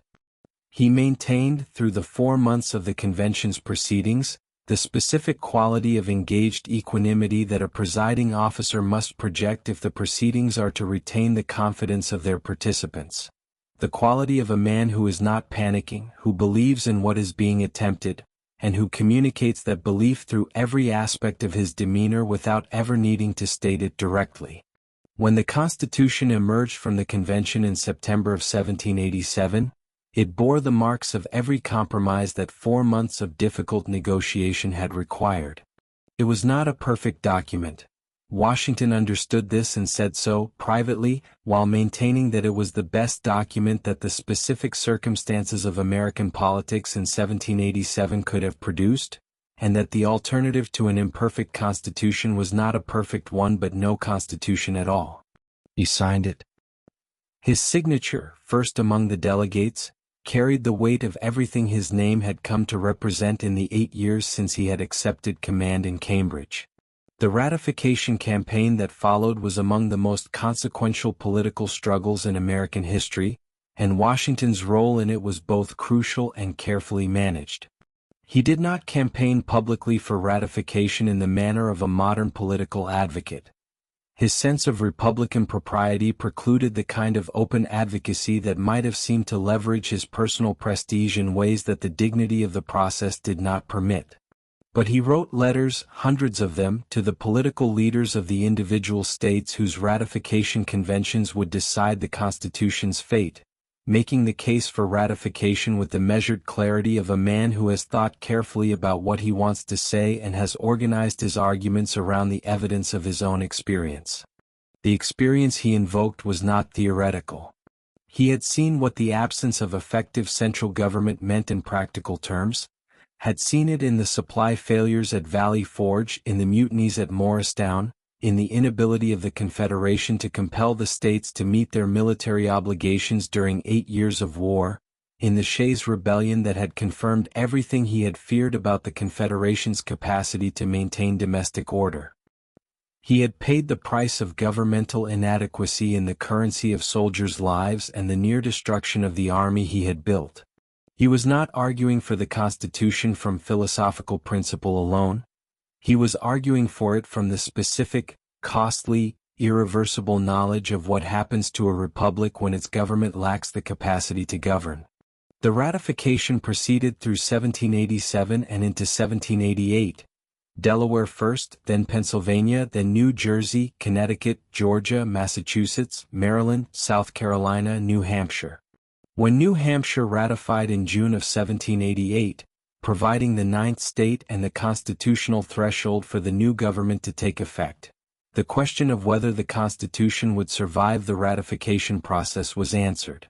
The question that remained, The question that everyone in America who understood the political situation knew was not really a question at all but merely a formality awaiting its formal resolution, was who would lead the new government. Washington knew. His correspondents knew. The delegates who had met in Philadelphia knew. The citizens who had lined the roads to watch him pass and the soldiers who had followed him through Valley Forge and the officers who had wept at Newburgh when he talked about growing blind in the service of his country. All of them knew. The retirement that he had entered at Annapolis in December of 1783 had lasted 4 years and had been, in every important respect, exactly what he had hoped it would be: productive, restorative, grounding, full of the tangible satisfactions of agricultural management and the deeper satisfactions of a domestic life that the war years had denied him. It was ending. He could feel it ending the way a man feels weather changing. Not all at once, not with a single decisive signal, but through the accumulation of atmospheric evidence that a person who has learned to read the conditions around him recognizes before the storm arrives. He sat on the piazza at Mount Vernon in the autumn evenings of 1788, looking out across the Potomac toward the Maryland shore, and he understood with a completeness that left no room for the self-deception that a smaller man might have attempted, that what was coming was not something he had sought and not something he could refuse. He had built the argument for it himself, letter by letter and presence by presence, through 4 years of retirement that had been, despite their genuine pleasures, never entirely retired. He had gone to Philadelphia.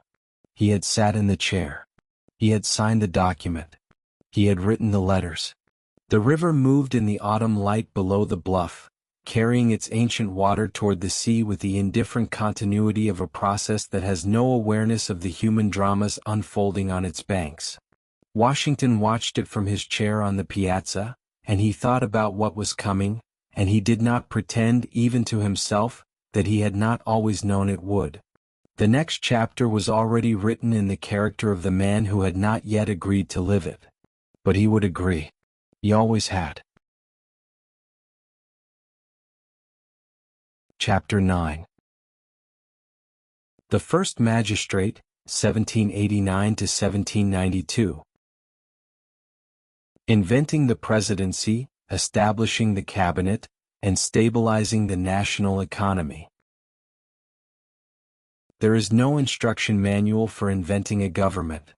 There is no precedent, no established protocol, no accumulated wisdom of previous practitioners to consult when the government being invented is itself unprecedented, when the office at its center has never existed before, when every decision made within it will establish, for better or worse, the pattern that all subsequent holders of the office will either follow or consciously deviate from, and when the man making those decisions understands, with a clarity that the responsibility itself has sharpened, that he is not merely governing a nation but defining what governing this particular nation will mean for as long as the nation endures. George Washington understood all of this when he took the oath of office on the balcony of Federal Hall in New York City on the 30th of April, 1789. He understood it in the specific, practical, consequential way that a man understands something when the understanding has direct and immediate bearing on what he must do next. And what he must do next, on the morning of the 1st of May, 1789, was begin. The journey from Mount Vernon to New York had been, in its outward character, a triumphal procession of a kind that the new republic had not previously produced and would not easily produce again. Every town through which Washington passed had organized itself into a ceremony of welcome, arches of laurel and flowers erected across the roads, militia companies drawn up in parade formation, crowds pressing as close as the occasion permitted to see the man whose face most of them had never seen in person but whose name had been the central reference point of their national experience for 8 years of war. He received it all with the composed dignity that had become, through long practice, the default register of his public presence, acknowledging the enthusiasm without feeding it, accepting the honor without appearing to require it, maintaining throughout the long procession the careful balance between accessibility and authority that Republican leadership demanded and that Washington had been calibrating since the first days of his command in Cambridge. In Trenton, New Jersey, where he had crossed the Delaware in the darkness of a Christmas night 13 years earlier and changed the course of the war, local women had erected a floral arch over the bridge with an inscription that read, "The defender of the mothers will also be the protector of the daughters." He passed under it in silence, and those who watched him reported that his composure, normally so complete, showed in that moment the slight loosening that a man cannot entirely prevent when the specific memory invoked is sufficiently charged. He had been there. He knew what Trenton had been. And the distance between that frozen, desperate night and this warm spring procession was a distance that the flowers and the singing and the crowds could not quite bridge, because it was a distance that only he could fully measure. He was rowed across the harbor to New York on a ceremonial barge attended by a flotilla of decorated boats, the water around him full of the sounds of cannon salutes and musical performances and the kind of organized public joy that a young republic deploys when it needs to believe in itself. He arrived at the city's landing to a reception so dense with people and noise and the physical pressure of public enthusiasm that the simple act of moving from the water's edge to Federal Hall required the management of something approaching a controlled crowd situation. He managed it with the ease of a man who has spent 8 years moving through difficult terrain. And then, on the morning of April 30th, he stood on the balcony of Federal Hall on Wall Street, before a crowd that packed the street below and extended as far as the eye could manage, and he placed his hand on a Bible and spoke the words of the oath that Article 2 of the Constitution prescribed. Words so simple in their construction and so enormous in their implication that the man reading them reportedly spoke them in a voice that his auditors described as low, almost inaudible in its controlled emotion.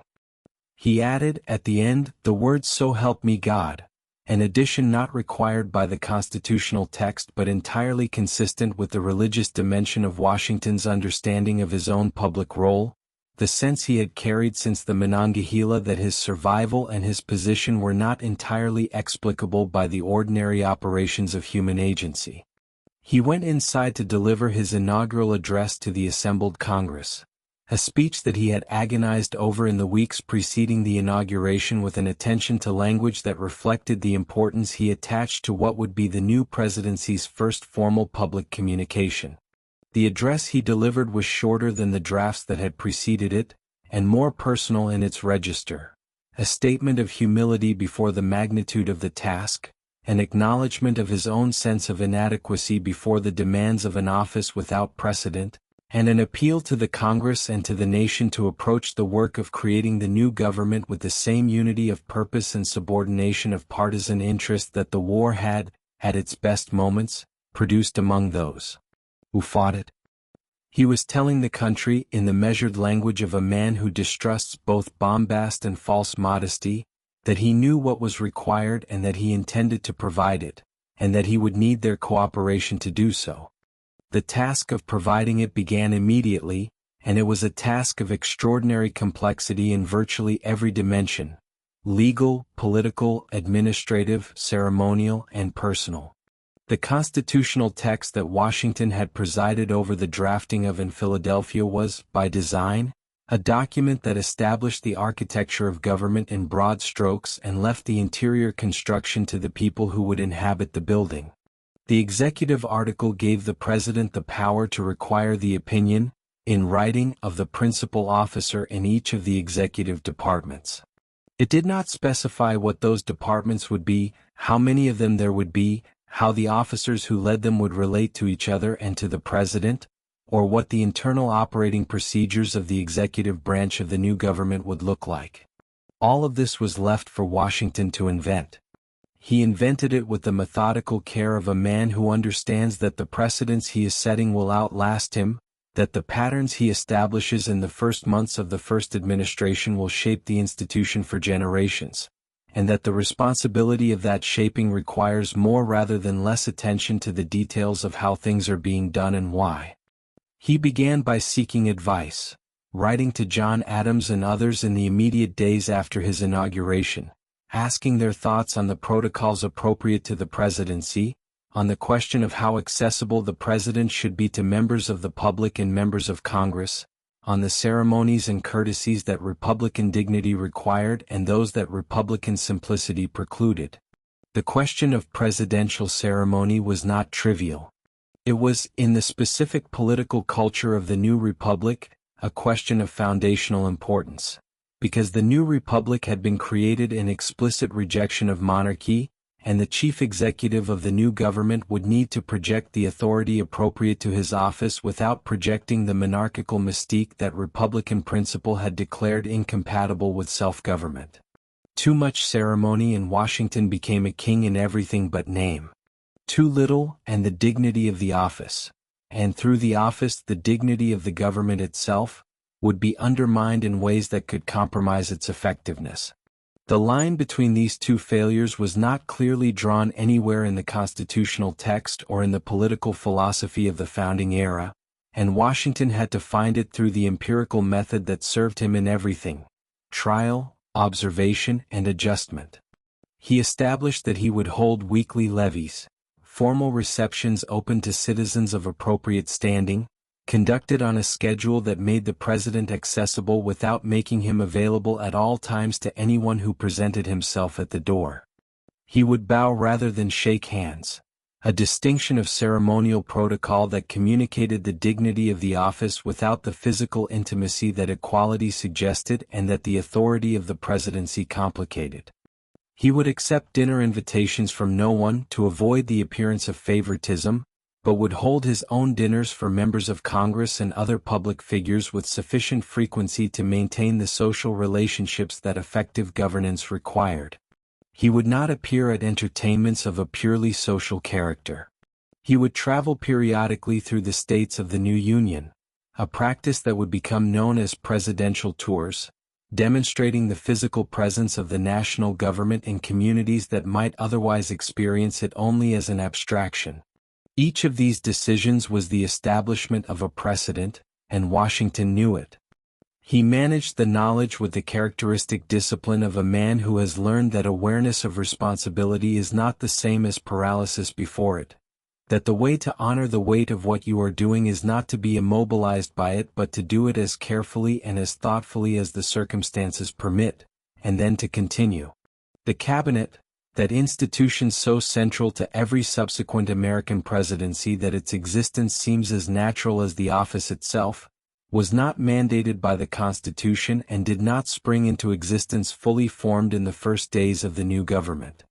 It was assembled by Washington piece by piece, through a series of appointments that reflected his own considered judgment about the qualities that the principal positions required and, in its overall composition, a deliberate attempt to represent the geographic and political breadth of the new nation in the men he chose to lead its executive departments.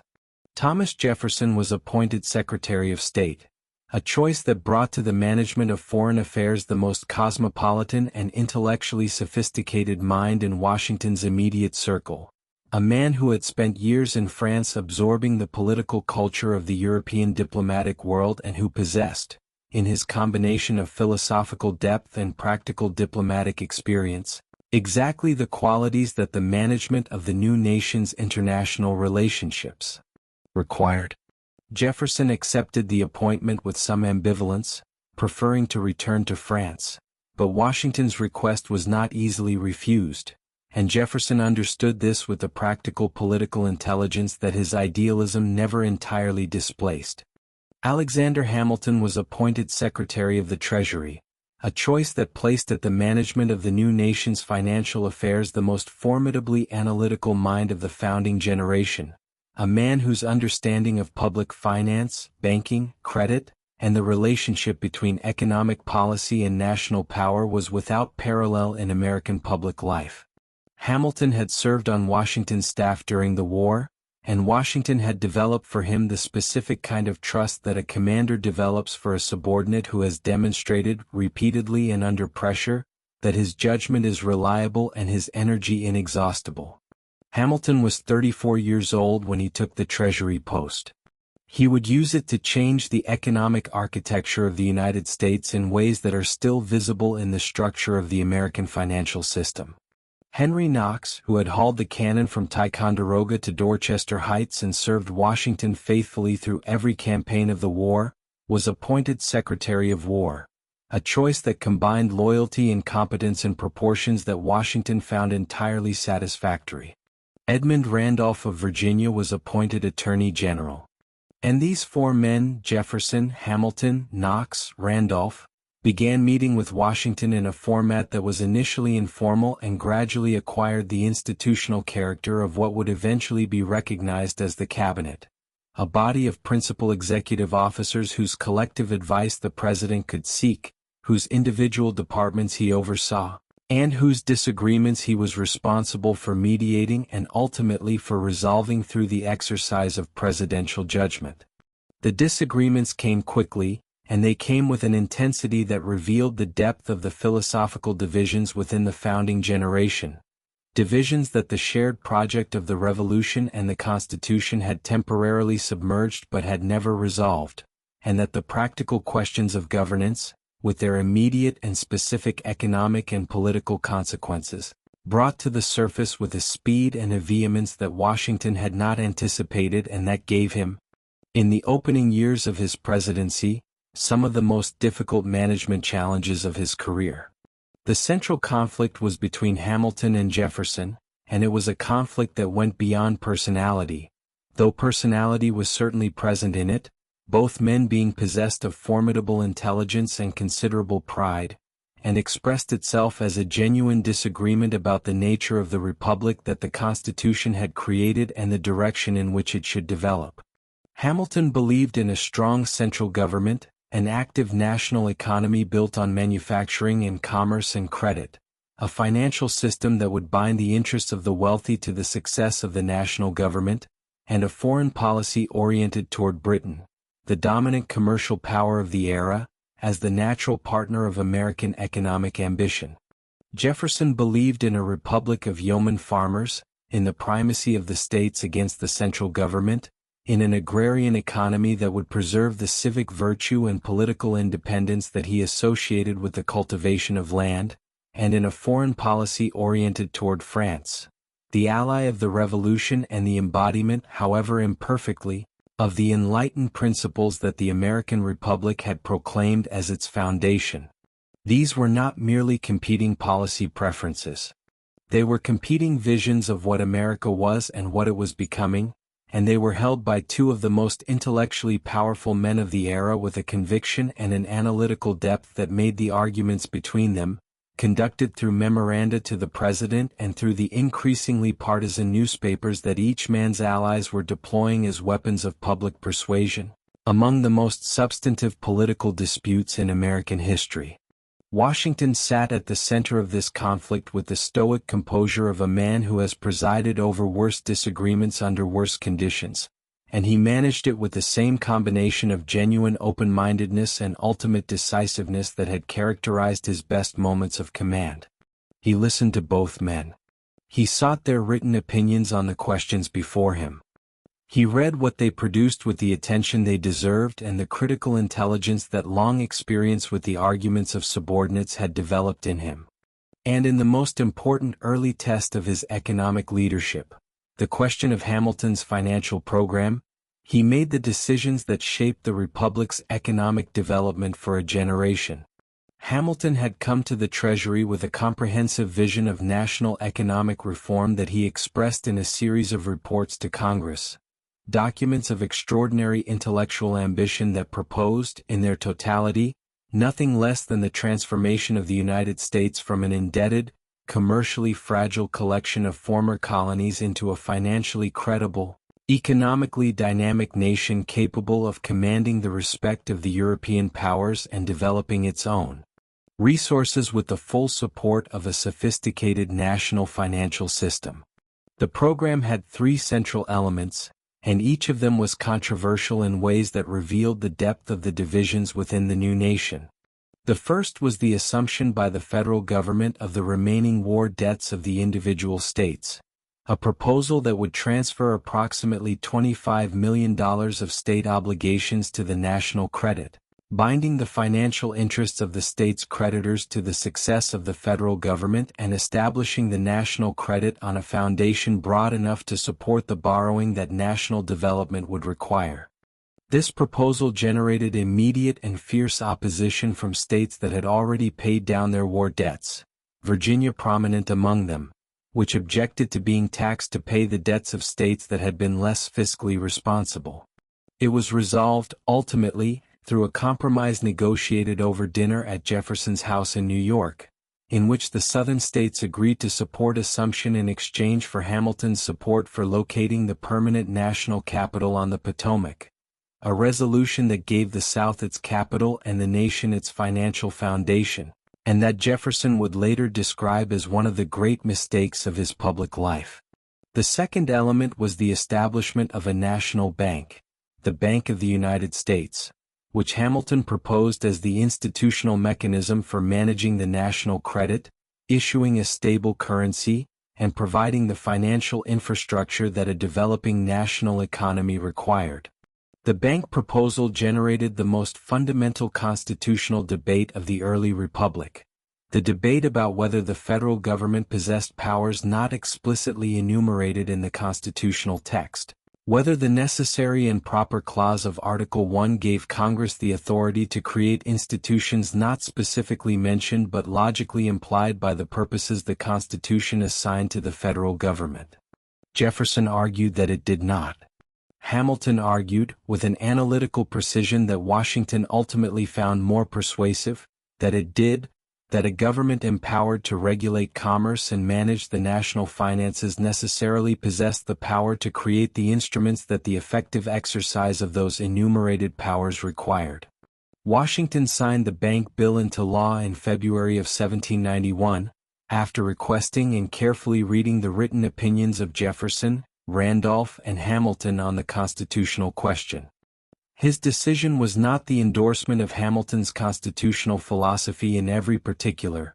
Washington was too careful a thinker to adopt any advisor's framework wholesale, but it was a recognition that the practical necessity of a functioning national financial system was sufficient to resolve the constitutional doubt in favor of the power to create it.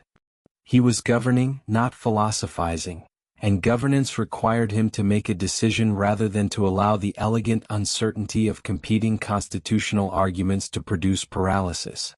The third element of Hamilton's program was a report on manufactures, a comprehensive vision of national industrial development, of tariffs and subsidies and the deliberate cultivation of domestic manufacturing capacity, that Congress did not adopt in Washington's presidency but that established the intellectual framework for American industrial policy for the following century. Washington's support for Hamilton's economic vision was real but not uncritical, and it did not extend to the personal alliance that Hamilton sometimes seemed to seek. Washington maintained, with the specific discipline of a commander who has learned that favoritism among subordinates is a form of weakness, the formal distance from his cabinet members that the dignity of the presidential role and the requirements of presidential judgment demanded. He made his first tour of the New England states in the autumn of 1789, riding north through Connecticut and Massachusetts and New Hampshire and back, meeting governors and merchants and ordinary citizens with the unpretentious accessibility of a president who understood that the national government needed to be seen, physically present, in the communities it governed. He toured the southern states in 1791, completing a circuit of the original 13 states that served as a form of national self-presentation, the president as the embodiment of the Union itself, visible evidence that the government created by the Constitution was real and present and engaged with the concerns of the people in every part of the country. The capital moved from New York to Philadelphia in 1790. A relocation that reflected the compromise over assumption and that was intended as a temporary arrangement while the permanent capital was being built on the Potomac. Washington supervised the planning of the new capital city with the same methodical, visually sophisticated attention to physical design that he had brought to the expansion of Mount Vernon, working with the French engineer Pierre-Charles L'Enfant on the layout of a city that would express, in its spatial organization and its architectural ambitions, the character of the republic it was designed to house. He understood, with the instinct of a man who had spent 30 years thinking about the relationship between physical space and the human activities that space accommodates, that the design of the capital was itself a form of governance, that the city being built on the Potomac would communicate something about the Republic to everyone who lived in it and everyone who visited it, and that the communication should be deliberate rather than accidental. He managed the affairs of the presidency with the same administrative thoroughness that had characterized every previous institutional role he had inhabited. His correspondence was massive, his daily schedule demanding, his attention to the details of departmental management consistent and exacting. He met regularly with each of his department heads, read their reports and their recommendations with genuine attention rather than cursory review, and maintained the specific quality of informed oversight that an executive who intends to govern rather than merely to preside must sustain. He was not a passive president who delegated the substance of executive power to his cabinet and reserved for himself only the ceremonial dimensions of the office. He was an active one, present, engaged, decisive when decision was required and patient when patience was the appropriate response. He was also, through these first years, genuinely exhausted in ways that his correspondence and the accounts of those who observed him closely suggest went deeper than the ordinary fatigue of a demanding position. He had been in continuous public service, at the highest level of intensity, for the better part of 15 years. He was 57 years old in 1789, an age that the physical demands of his life had made feel considerably older in certain of its dimensions, though his fundamental constitution remained formidable. He suffered through his first term from a serious illness in the spring of 1790, a pneumonia that brought him close enough to death that those around him prepared themselves for an outcome they did not dare to contemplate publicly, and from a painful tumor that required surgical removal in the summer of the same year. He recovered from both, but the recoveries were not rapid, and the experience of serious illness in the first years of a presidency that had no established succession protocols added to the general anxiety of an administration that was trying to build a government at the same time that it was trying to run one. He thought, seriously and repeatedly, about not seeking a second term. The retirement he had entered in 1783 and reluctantly abandoned in 1789 had not lost its appeal. Mount Vernon continued to press upon his attention and his affections with a consistency that public life could diminish but not extinguish. He asked Madison in the spring of 1792 to help him draft a farewell address, a communication to the nation explaining his decision to step down at the end of his first term, articulating his reasons in the measured, thoughtful language that the occasion deserved. Madison drafted it. And then, in the months that followed, both Madison and Jefferson, who were themselves becoming the leaders of the emerging opposition to Hamilton's financial program and who would soon be at open political war with Hamilton and his allies in ways that neither side had yet fully acknowledged, joined with Hamilton in arguing, with unusual unanimity across a widening divide, that Washington's departure after a single term would be a catastrophe that the nation, in its current condition of political and sectional tension, was not prepared to absorb. Washington listened. He listened with the specific attention of a man who has developed, through long experience with his own judgment and its consequences, the ability to distinguish between the genuine counsel of people who have the country's best interests in mind and the strategic advice of people who are also, simultaneously, thinking about their own position in the political landscape. He concluded, in the end, that the counsel was genuine, that the nation was not yet stable enough, that the divisions that Hamilton and Jefferson were embodying were not yet settled into patterns that a successor could manage without the specific legitimating authority that Washington's presence in the presidency provided, and that his departure at this moment would be, as the council argued, premature. He would serve a second term. He made the decision with the weary resolution of a man who has been trying to go home for a long time and has accepted, once again, that home will have to wait. He did not announce it formally. His re-election, like his initial election, was conducted through the mechanisms of the Electoral College without a formal campaign, because the Republican ideology of the founding era held that a man of genuine virtue did not seek office but accepted it when the call of duty made acceptance unavoidable. The Electoral College gave him every vote as it had in 1789. He had been president for 4 years. He had invented the office, established the cabinet, stabilized the national economy, set the precedents that his successors would follow or deviate from with the full awareness of what they were doing and why. He had presided over the passage of the Bill of Rights, the first 10 amendments to the Constitution, proposed by Madison and ratified by the states in 1791, which completed the constitutional architecture by addressing the most urgent of the concerns that the anti-federalist opponents of ratification had raised. He had done what the moment required. The river moved below the bluff at Mount Vernon, patient and indifferent as always, carrying its dark water toward the sea. Washington turned back toward Philadelphia and the second term, carrying with him everything that the first had cost and everything that it had produced: the knowledge of what the presidency was and what it required, the settled understanding of the forces pulling at the republic's seams, and the stoic, clear-eyed resolution of a man who has accepted that the work is not yet done and who intends, for as long as he is called upon to do it as well as it can be done. Chapter 10. The Final Precedents, 1793 to 1799. Navigating Global Neutrality, the Farewell Address, and his final legacy at Mount Vernon. There is a particular kind of wisdom that arrives only at the end of things, not the wisdom of accumulated knowledge, which comes gradually through the patient layering of experience upon experience, but the wisdom of completion, which requires the full arc of a life to become visible and which reveals itself only when enough of the journey has been traveled that the destination can be seen clearly from where the traveler stands. George Washington was acquiring this wisdom in the early months of his second term, and it was arriving as the deepest forms of wisdom tend to arrive, through difficulty rather than through comfort, through the specific, grinding, politically corrosive difficulty of governing a nation that was fracturing along lines he had seen forming for years and had spent years trying to prevent from becoming permanent.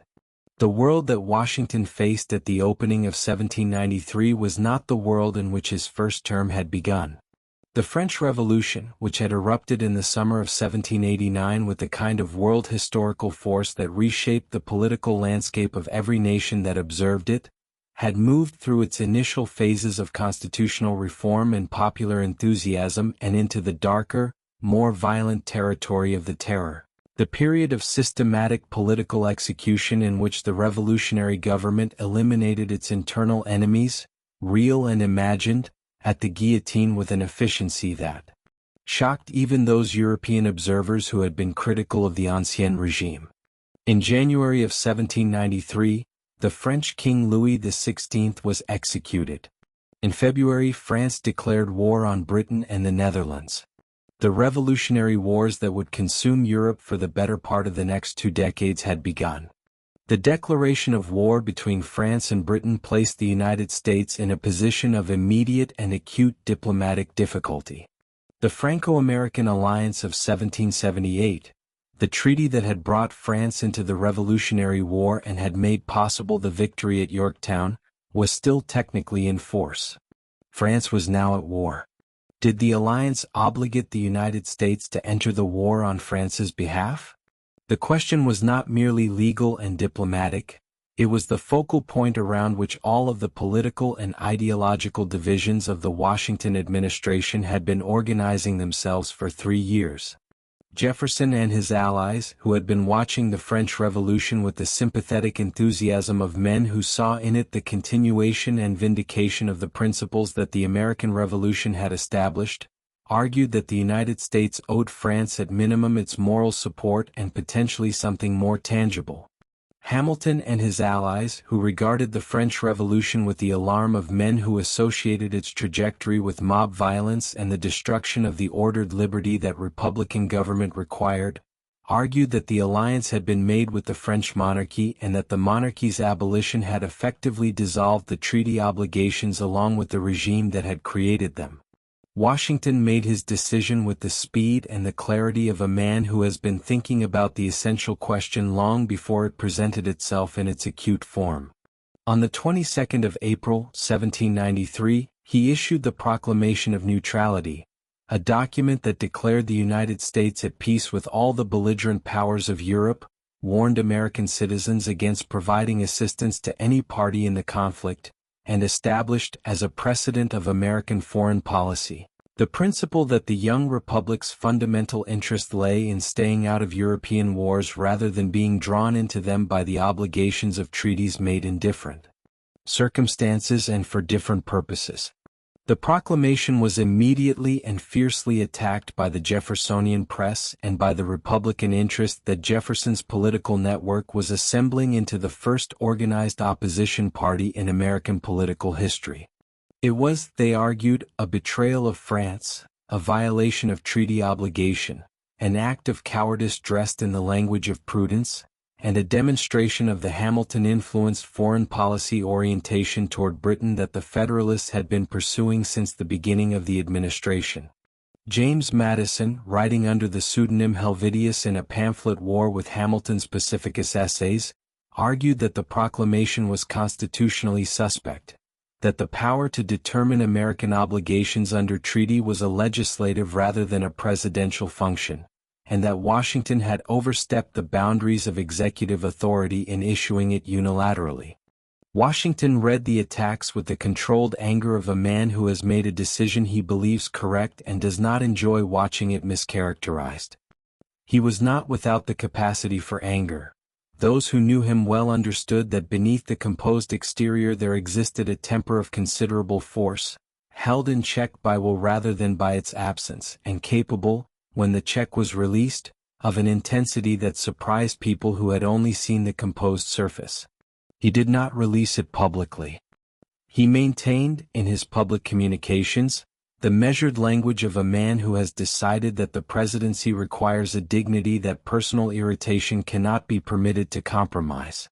But the Neutrality Proclamation was only the first of the foreign policy challenges of the second term, and the subsequent ones were, in their various ways, even more demanding of the specific quality of patient, clear-eyed strategic wisdom that Washington was being called upon to exercise at a moment in his life when the desire for retirement from exactly this kind of demand was more pressing than it had ever been.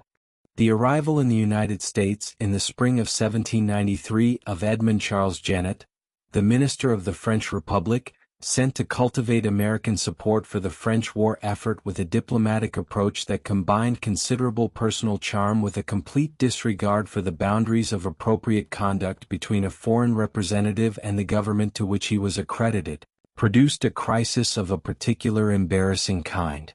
Genet began commissioning American privateers to attack British shipping, recruiting American citizens to serve in French military expeditions, and generally conducting himself as though the sovereign neutrality of the United States were a suggestion rather than a policy. He appealed directly to the American public over the heads of the Washington administration, exploiting the pro-French sentiment that was genuine and widespread and that the Jeffersonian press was actively cultivating. Washington demanded his recall with the firm, quiet authority of a man who has been disrespected by someone who has badly miscalculated the nature of the man he was disrespecting. The French government, which had by then moved into a new revolutionary phase and regarded Genet himself as politically inconvenient, complied, though the specific irony of Genet's situation, which was that returning to France would likely mean returning to the guillotine, led Washington to allow him to remain in the United States as a private citizen rather than face the consequences of the political tide he had outlasted. It was an act of quiet mercy from a man who had experienced enough of what political violence produced to extend the protections of American neutrality even to those who had abused its hospitality. The western frontier of the new republic was producing its own form of crisis during these years. An armed challenge to federal authority from settlers in western Pennsylvania who objected, with a passion that shared some of its emotional temperature with the Shays' Rebellion that had contributed to the Constitutional Convention's urgency, to the federal excise tax on whiskey that Hamilton's financial program had established. The Whiskey Rebellion of 1794 was not merely a tax protest. It was a test of whether the federal government created by the Constitution possessed the practical capacity to enforce its laws within its own territory, whether the coercive authority that the Confederation had so conspicuously lacked had been effectively transferred to the new government, or whether it remained largely theoretical, subject to the same popular resistance that had made the Confederation's authority nugatory. Washington responded with a decisiveness that was, in its specific combination of speed and overwhelming force, calculated to answer the test with a clarity that left no room for ambiguity. He called up approximately 13,000 militia from Virginia, Maryland, Pennsylvania, and New Jersey, a force large enough to suppress the rebellion without contest and large enough to communicate, through its very size, the message that the federal government intended to be taken seriously in the exercise of its constitutional authority.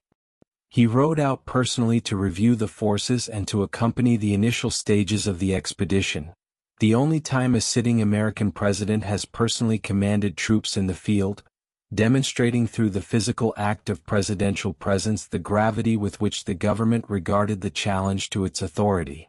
The rebellion dissolved before the army arrived. The demonstrative force had achieved exactly what demonstrative force is designed to achieve. It had changed the calculation of those considering resistance from a calculation that might have favored continued defiance to one that could only lead to submission or destruction. Washington pardoned most of the rebels after the expedition's conclusion, distinguishing between the leaders who bore the primary responsibility and the followers who had been swept along by the movement's momentum, and demonstrating in the act of pardon the same combination of firmness and mercy that the Newburgh crisis had revealed as a defining feature of his approach to the management of internal challenges to legitimate authority.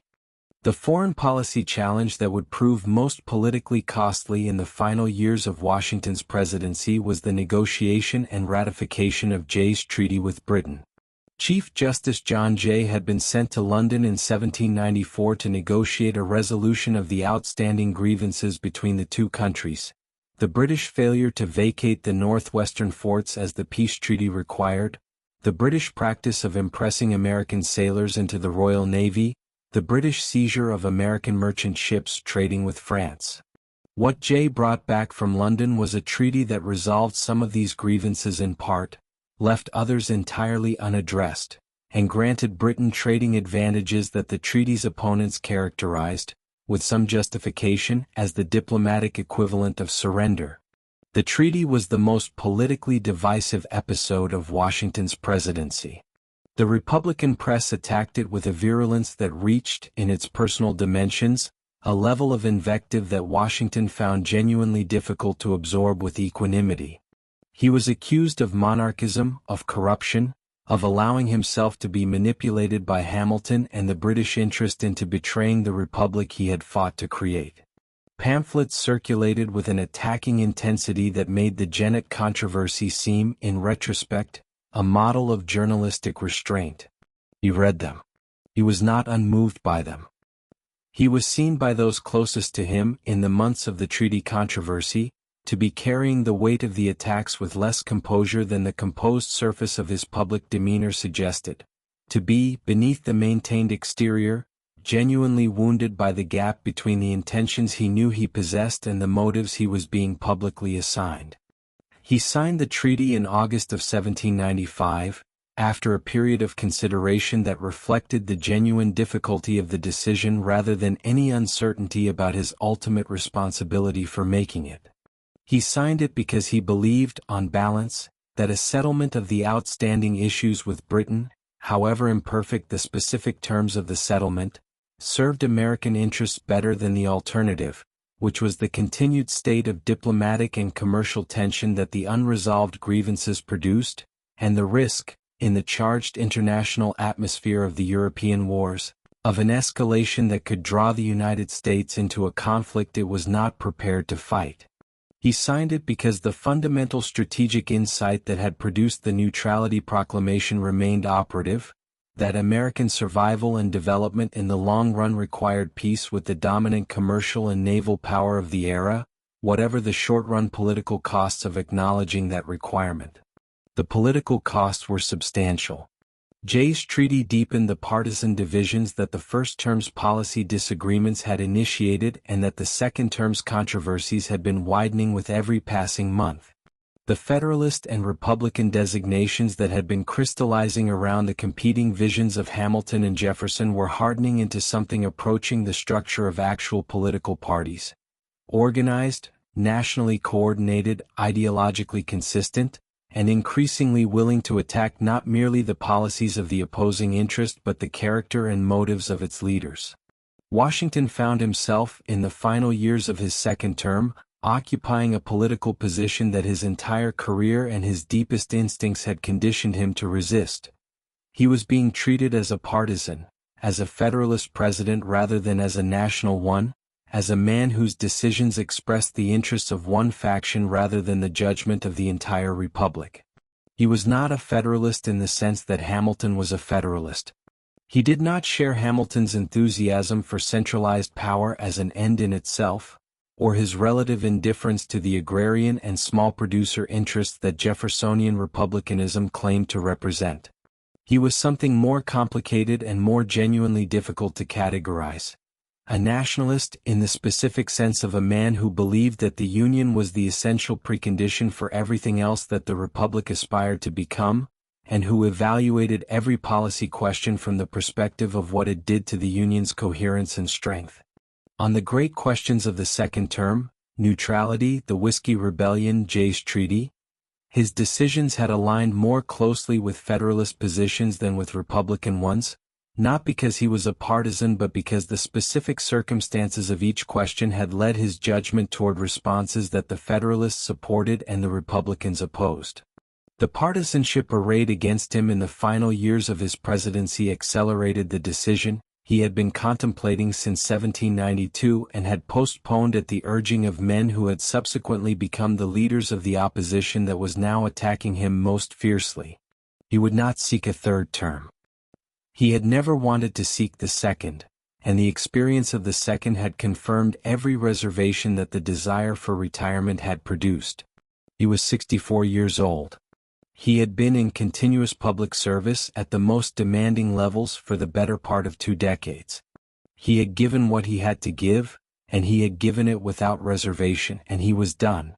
The Farewell Address of 1796, the document through which Washington communicated his decision not to seek a third term and offered the nation the distillation of everything his long experience had taught him about the requirements of Republican self-government, was not delivered as a speech.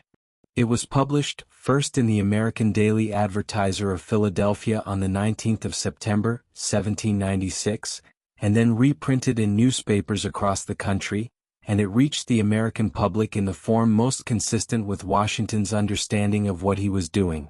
Not an oration delivered to a gathered crowd, with the emotional dynamics that oratory produces, but a document addressed to citizens who would read it in their own time and with their own reflection, engaging its arguments with the capacity for independent judgment that Republican citizenship required. The address had been in preparation in various forms and drafts since 1792, when Madison had helped Washington sketch the first version. In 1796, Hamilton was brought in to help revise and expand it, a collaboration that produced the final document in a process that Washington supervised with the same careful, active engagement he brought to every important text he put his name to, revising Hamilton's draft with his own hand, insisting on language that expressed his own convictions rather than his advisors', and producing a document that was genuinely his own even though its composition had been a collaborative act.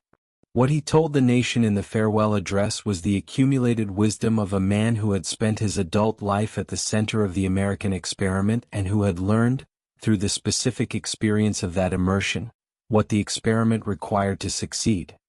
He warned against the spirit of party, the faction and partisanship that he had watched developing through the decade of the constitutional republic's existence with the alarm of a man who understood, from the evidence before him, That organized parties would in time place their own perpetuation above the national interest and would corrupt the deliberative processes of Republican government into mechanisms of factional advantage.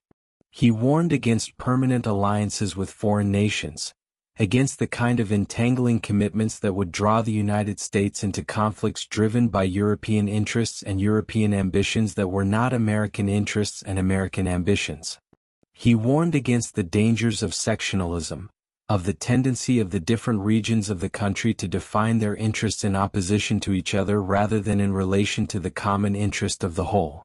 He urged the maintenance of public credit, the cultivation of education and public morality, the subordination of military to civilian authority. These were not the abstract principles of political philosophy. They were the lessons of specific, costly, consequential experience. The experience of a man who had watched faction nearly destroy the Continental Army, who had seen foreign alliance complicate American policy in ways that the nation was not equipped to manage, who had observed the sectionalism of North and South and East and West pressing against the Union's coherence with a persistence that the Constitution had addressed structurally but had not resolved emotionally. He was telling the country what he had learned. He was telling it with the authority of a man whose right to be heard on these subjects was grounded not in theoretical study but in the fact that he had been there, had lived through the circumstances that had produced the lessons, and had paid, personally and fully, the price of their tuition. He left office on the 4th of March, 1797, attending the inauguration of John Adams with the serene dignity of a man completing a responsibility rather than surrendering a privilege. Adams himself, in the ceremony's emotional texture, reportedly observed that Washington seemed to carry in his expression the relief of a man leaving a prison rather than a palace, a characterization that Washington, had he heard it, would have recognized as more accurate than polite. He shook Adams's hand. He left the building. He was, for the second time in his life and the last, a private citizen. The journey back to Mount Vernon was quieter than the journey away from it had been 8 years before. There were no ceremonial barges, no arches of flowers, no military reviews.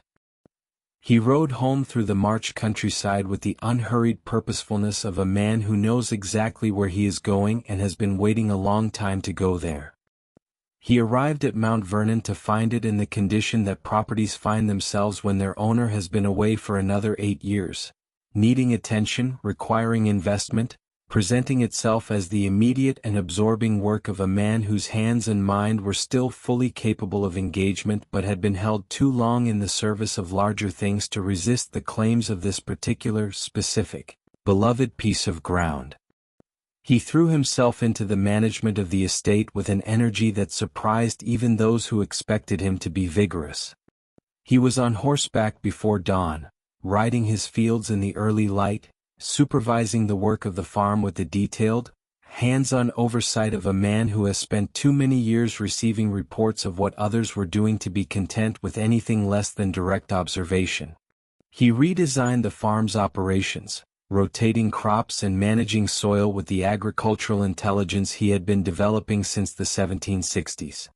He attended to the buildings, to the gardens, to the fisheries and the mill and the distillery that he established in 1797.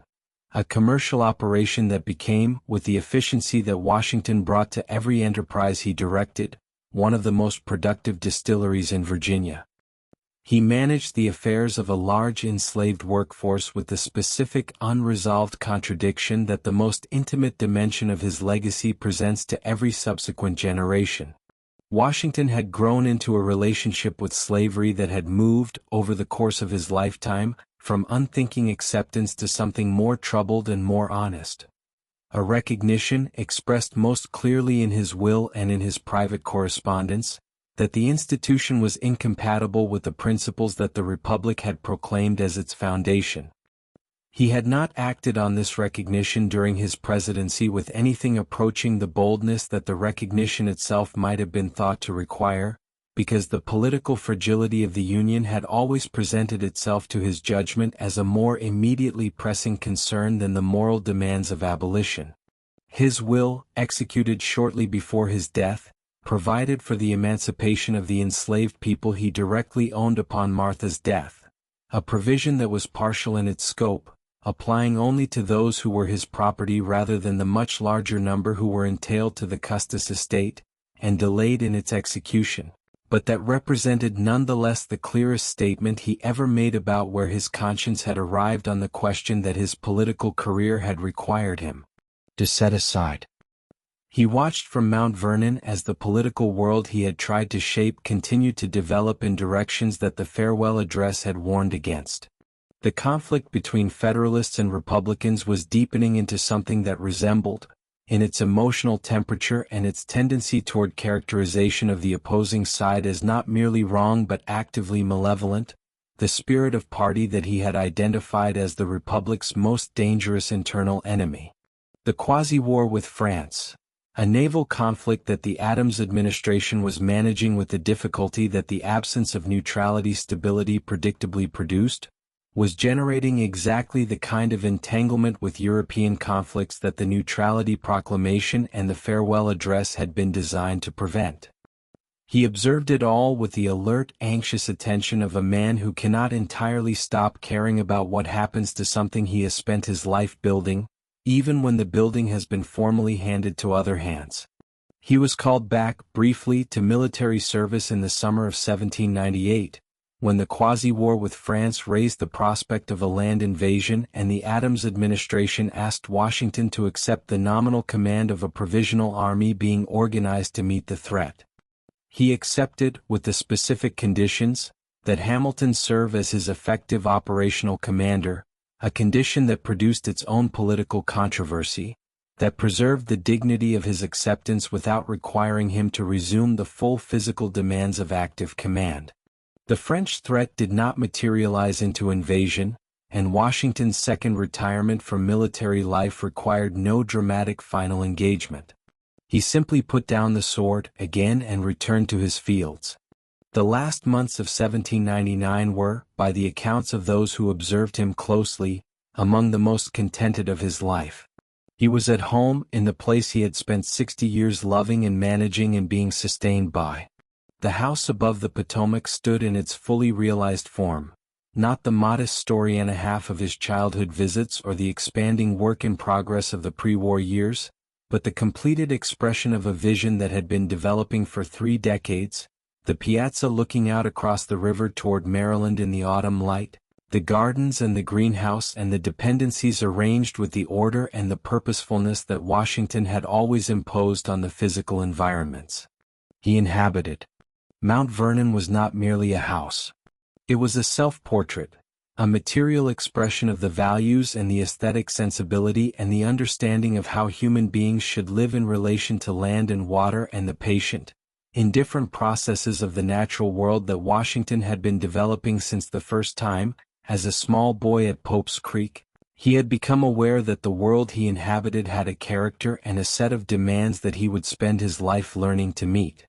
On the 12th of December, 1799, he rode out into weather that the season had made harsh, cold rain turning to sleet, the kind of December day that the Virginia Piedmont produces with the indifferent regularity of a climate that does not negotiate with human preferences, and he spent 5 hours on horseback in these conditions supervising the work of his farms with the commitment to direct observation that had never left him, not in 8 years of war or 8 years of presidency or the intervening periods of desired and always interrupted retirement.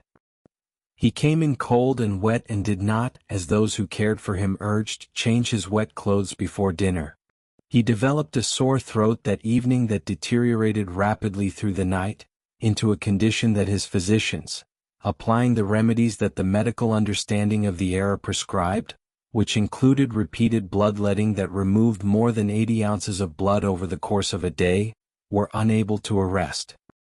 He died on the 14th of December, 1799, in the bedroom at Mount Vernon that looked out over the river, in the early hours of the morning, with Martha at his bedside and several of his most trusted household staff in attendance. His last coherent communications were practical: instructions about his burial, a request that his body not be placed in the tomb until at least 2 days after his death, a concern entirely characteristic in its practical precision, about the risk of being buried alive and the premature certainty of death. He told his attending physician that the man deserved his good opinion for his attentions. He said that he was dying and that it was well. And then, with the stoic composure that had been the defining quality of his public life and that did not desert him in its private ending, he died. The news moved through the country with the speed of the era's communications, by rider and by newspaper, town by town and region by region, arriving everywhere with the specific quality of grief that a death produces when the person who has died has occupied, in the consciousness of those who learn of it, a space so large and so long inhabited that the announcement of its vacancy creates something approaching a physical sensation of loss. Congress passed resolutions. Eulogies were delivered in every state. The army wore mourning bands. Napoleon Bonaparte, receiving the news in France, ordered 10 days of mourning for a man he had never met but whose achievement he understood with the clarity that one military and political genius extends toward another across the boundaries of nation and ideology. Henry Lee, delivering the official congressional eulogy, offered the description that has followed Washington through history with the durability of the truly accurate, that he was first in war, first in peace, and first in the hearts of his countrymen. It was not hyperbole. It was a precise accounting of a life measured against its moment and found equal to every demand that the moment had produced. He was buried at Mount Vernon, in the earth he had ridden and managed and loved for the better part of 6 decades, above the river that had moved through every chapter of his story without pausing for any of them. The Potomac carried its dark water toward the Chesapeake and the Atlantic in the December cold, indifferent as it had always been to the human dramas unfolding on its banks, ancient and continuous and entirely unconcerned with endings. But the ending was also a beginning, as the endings of great lives tend to be, because what Washington had built, stone by careful stone, through the surveys and the battles and the retreats and the winters and the inaugurations and the addresses, did not conclude with him. It continued in the Constitution he had presided over, in the presidency he had invented, in the precedents he had established with the full awareness that precedents were what the moment required and what the future would inherit. It continued in the example of Annapolis, of power surrendered, of the commission returned, of the general who could have been a king choosing instead to go home, which would echo through American political culture as long as American political culture retained any memory of what its founding had required. The Stoic architecture of power does not collapse when the architect dies. It stands or fails to stand on the quality of its foundations, on the depth and the honesty and the sustained, disciplined labor of the man who built it. Washington had built it with everything he had, over the full arc of a life that had begun in a modest house above Pope's Creek in the February cold of 1732 and had ended in a bedroom above the Potomac in the December cold of 1799. 67 years in which the raw clay of colonial Virginia had been shaped, by experience and by will and by the specific, irreplaceable quality of a character that the crucible of his times had formed and tested and found, at every point of testing, adequate to the demand. The river moved. The house stood above it in the winter silence, solid and quiet on its bluff, looking out across the water toward the far shore as it had always done and would continue to do, the self-portrait of a man who had learned, in the long school of his extraordinary life, that the most important thing any person can build is not a monument to their own achievement but a foundation sufficient to bear the weight of what comes after. That foundation held. It holds still. And in the holding, the man who laid it continues, in the only way that any of us finally continues, in the consequences of what we built, and in the quality of what we left behind. This has been the Stoic architecture of power, the life and strategic legacy of George Washington. Written by Jamie Glick. Narrated by Christopher. Thank you for listening to this comprehensive exploration of the indispensable man. We hope this journey through Washington's 10 defining chapters, from the rugged frontiers of the Ohio Valley to the hallowed halls of the first American presidency, has offered a deeper understanding of the iron discipline and strategic pivots that built a nation. If you enjoyed this production, please consider leaving a review or rating. Your feedback helps other listeners discover the stories that shaped our world.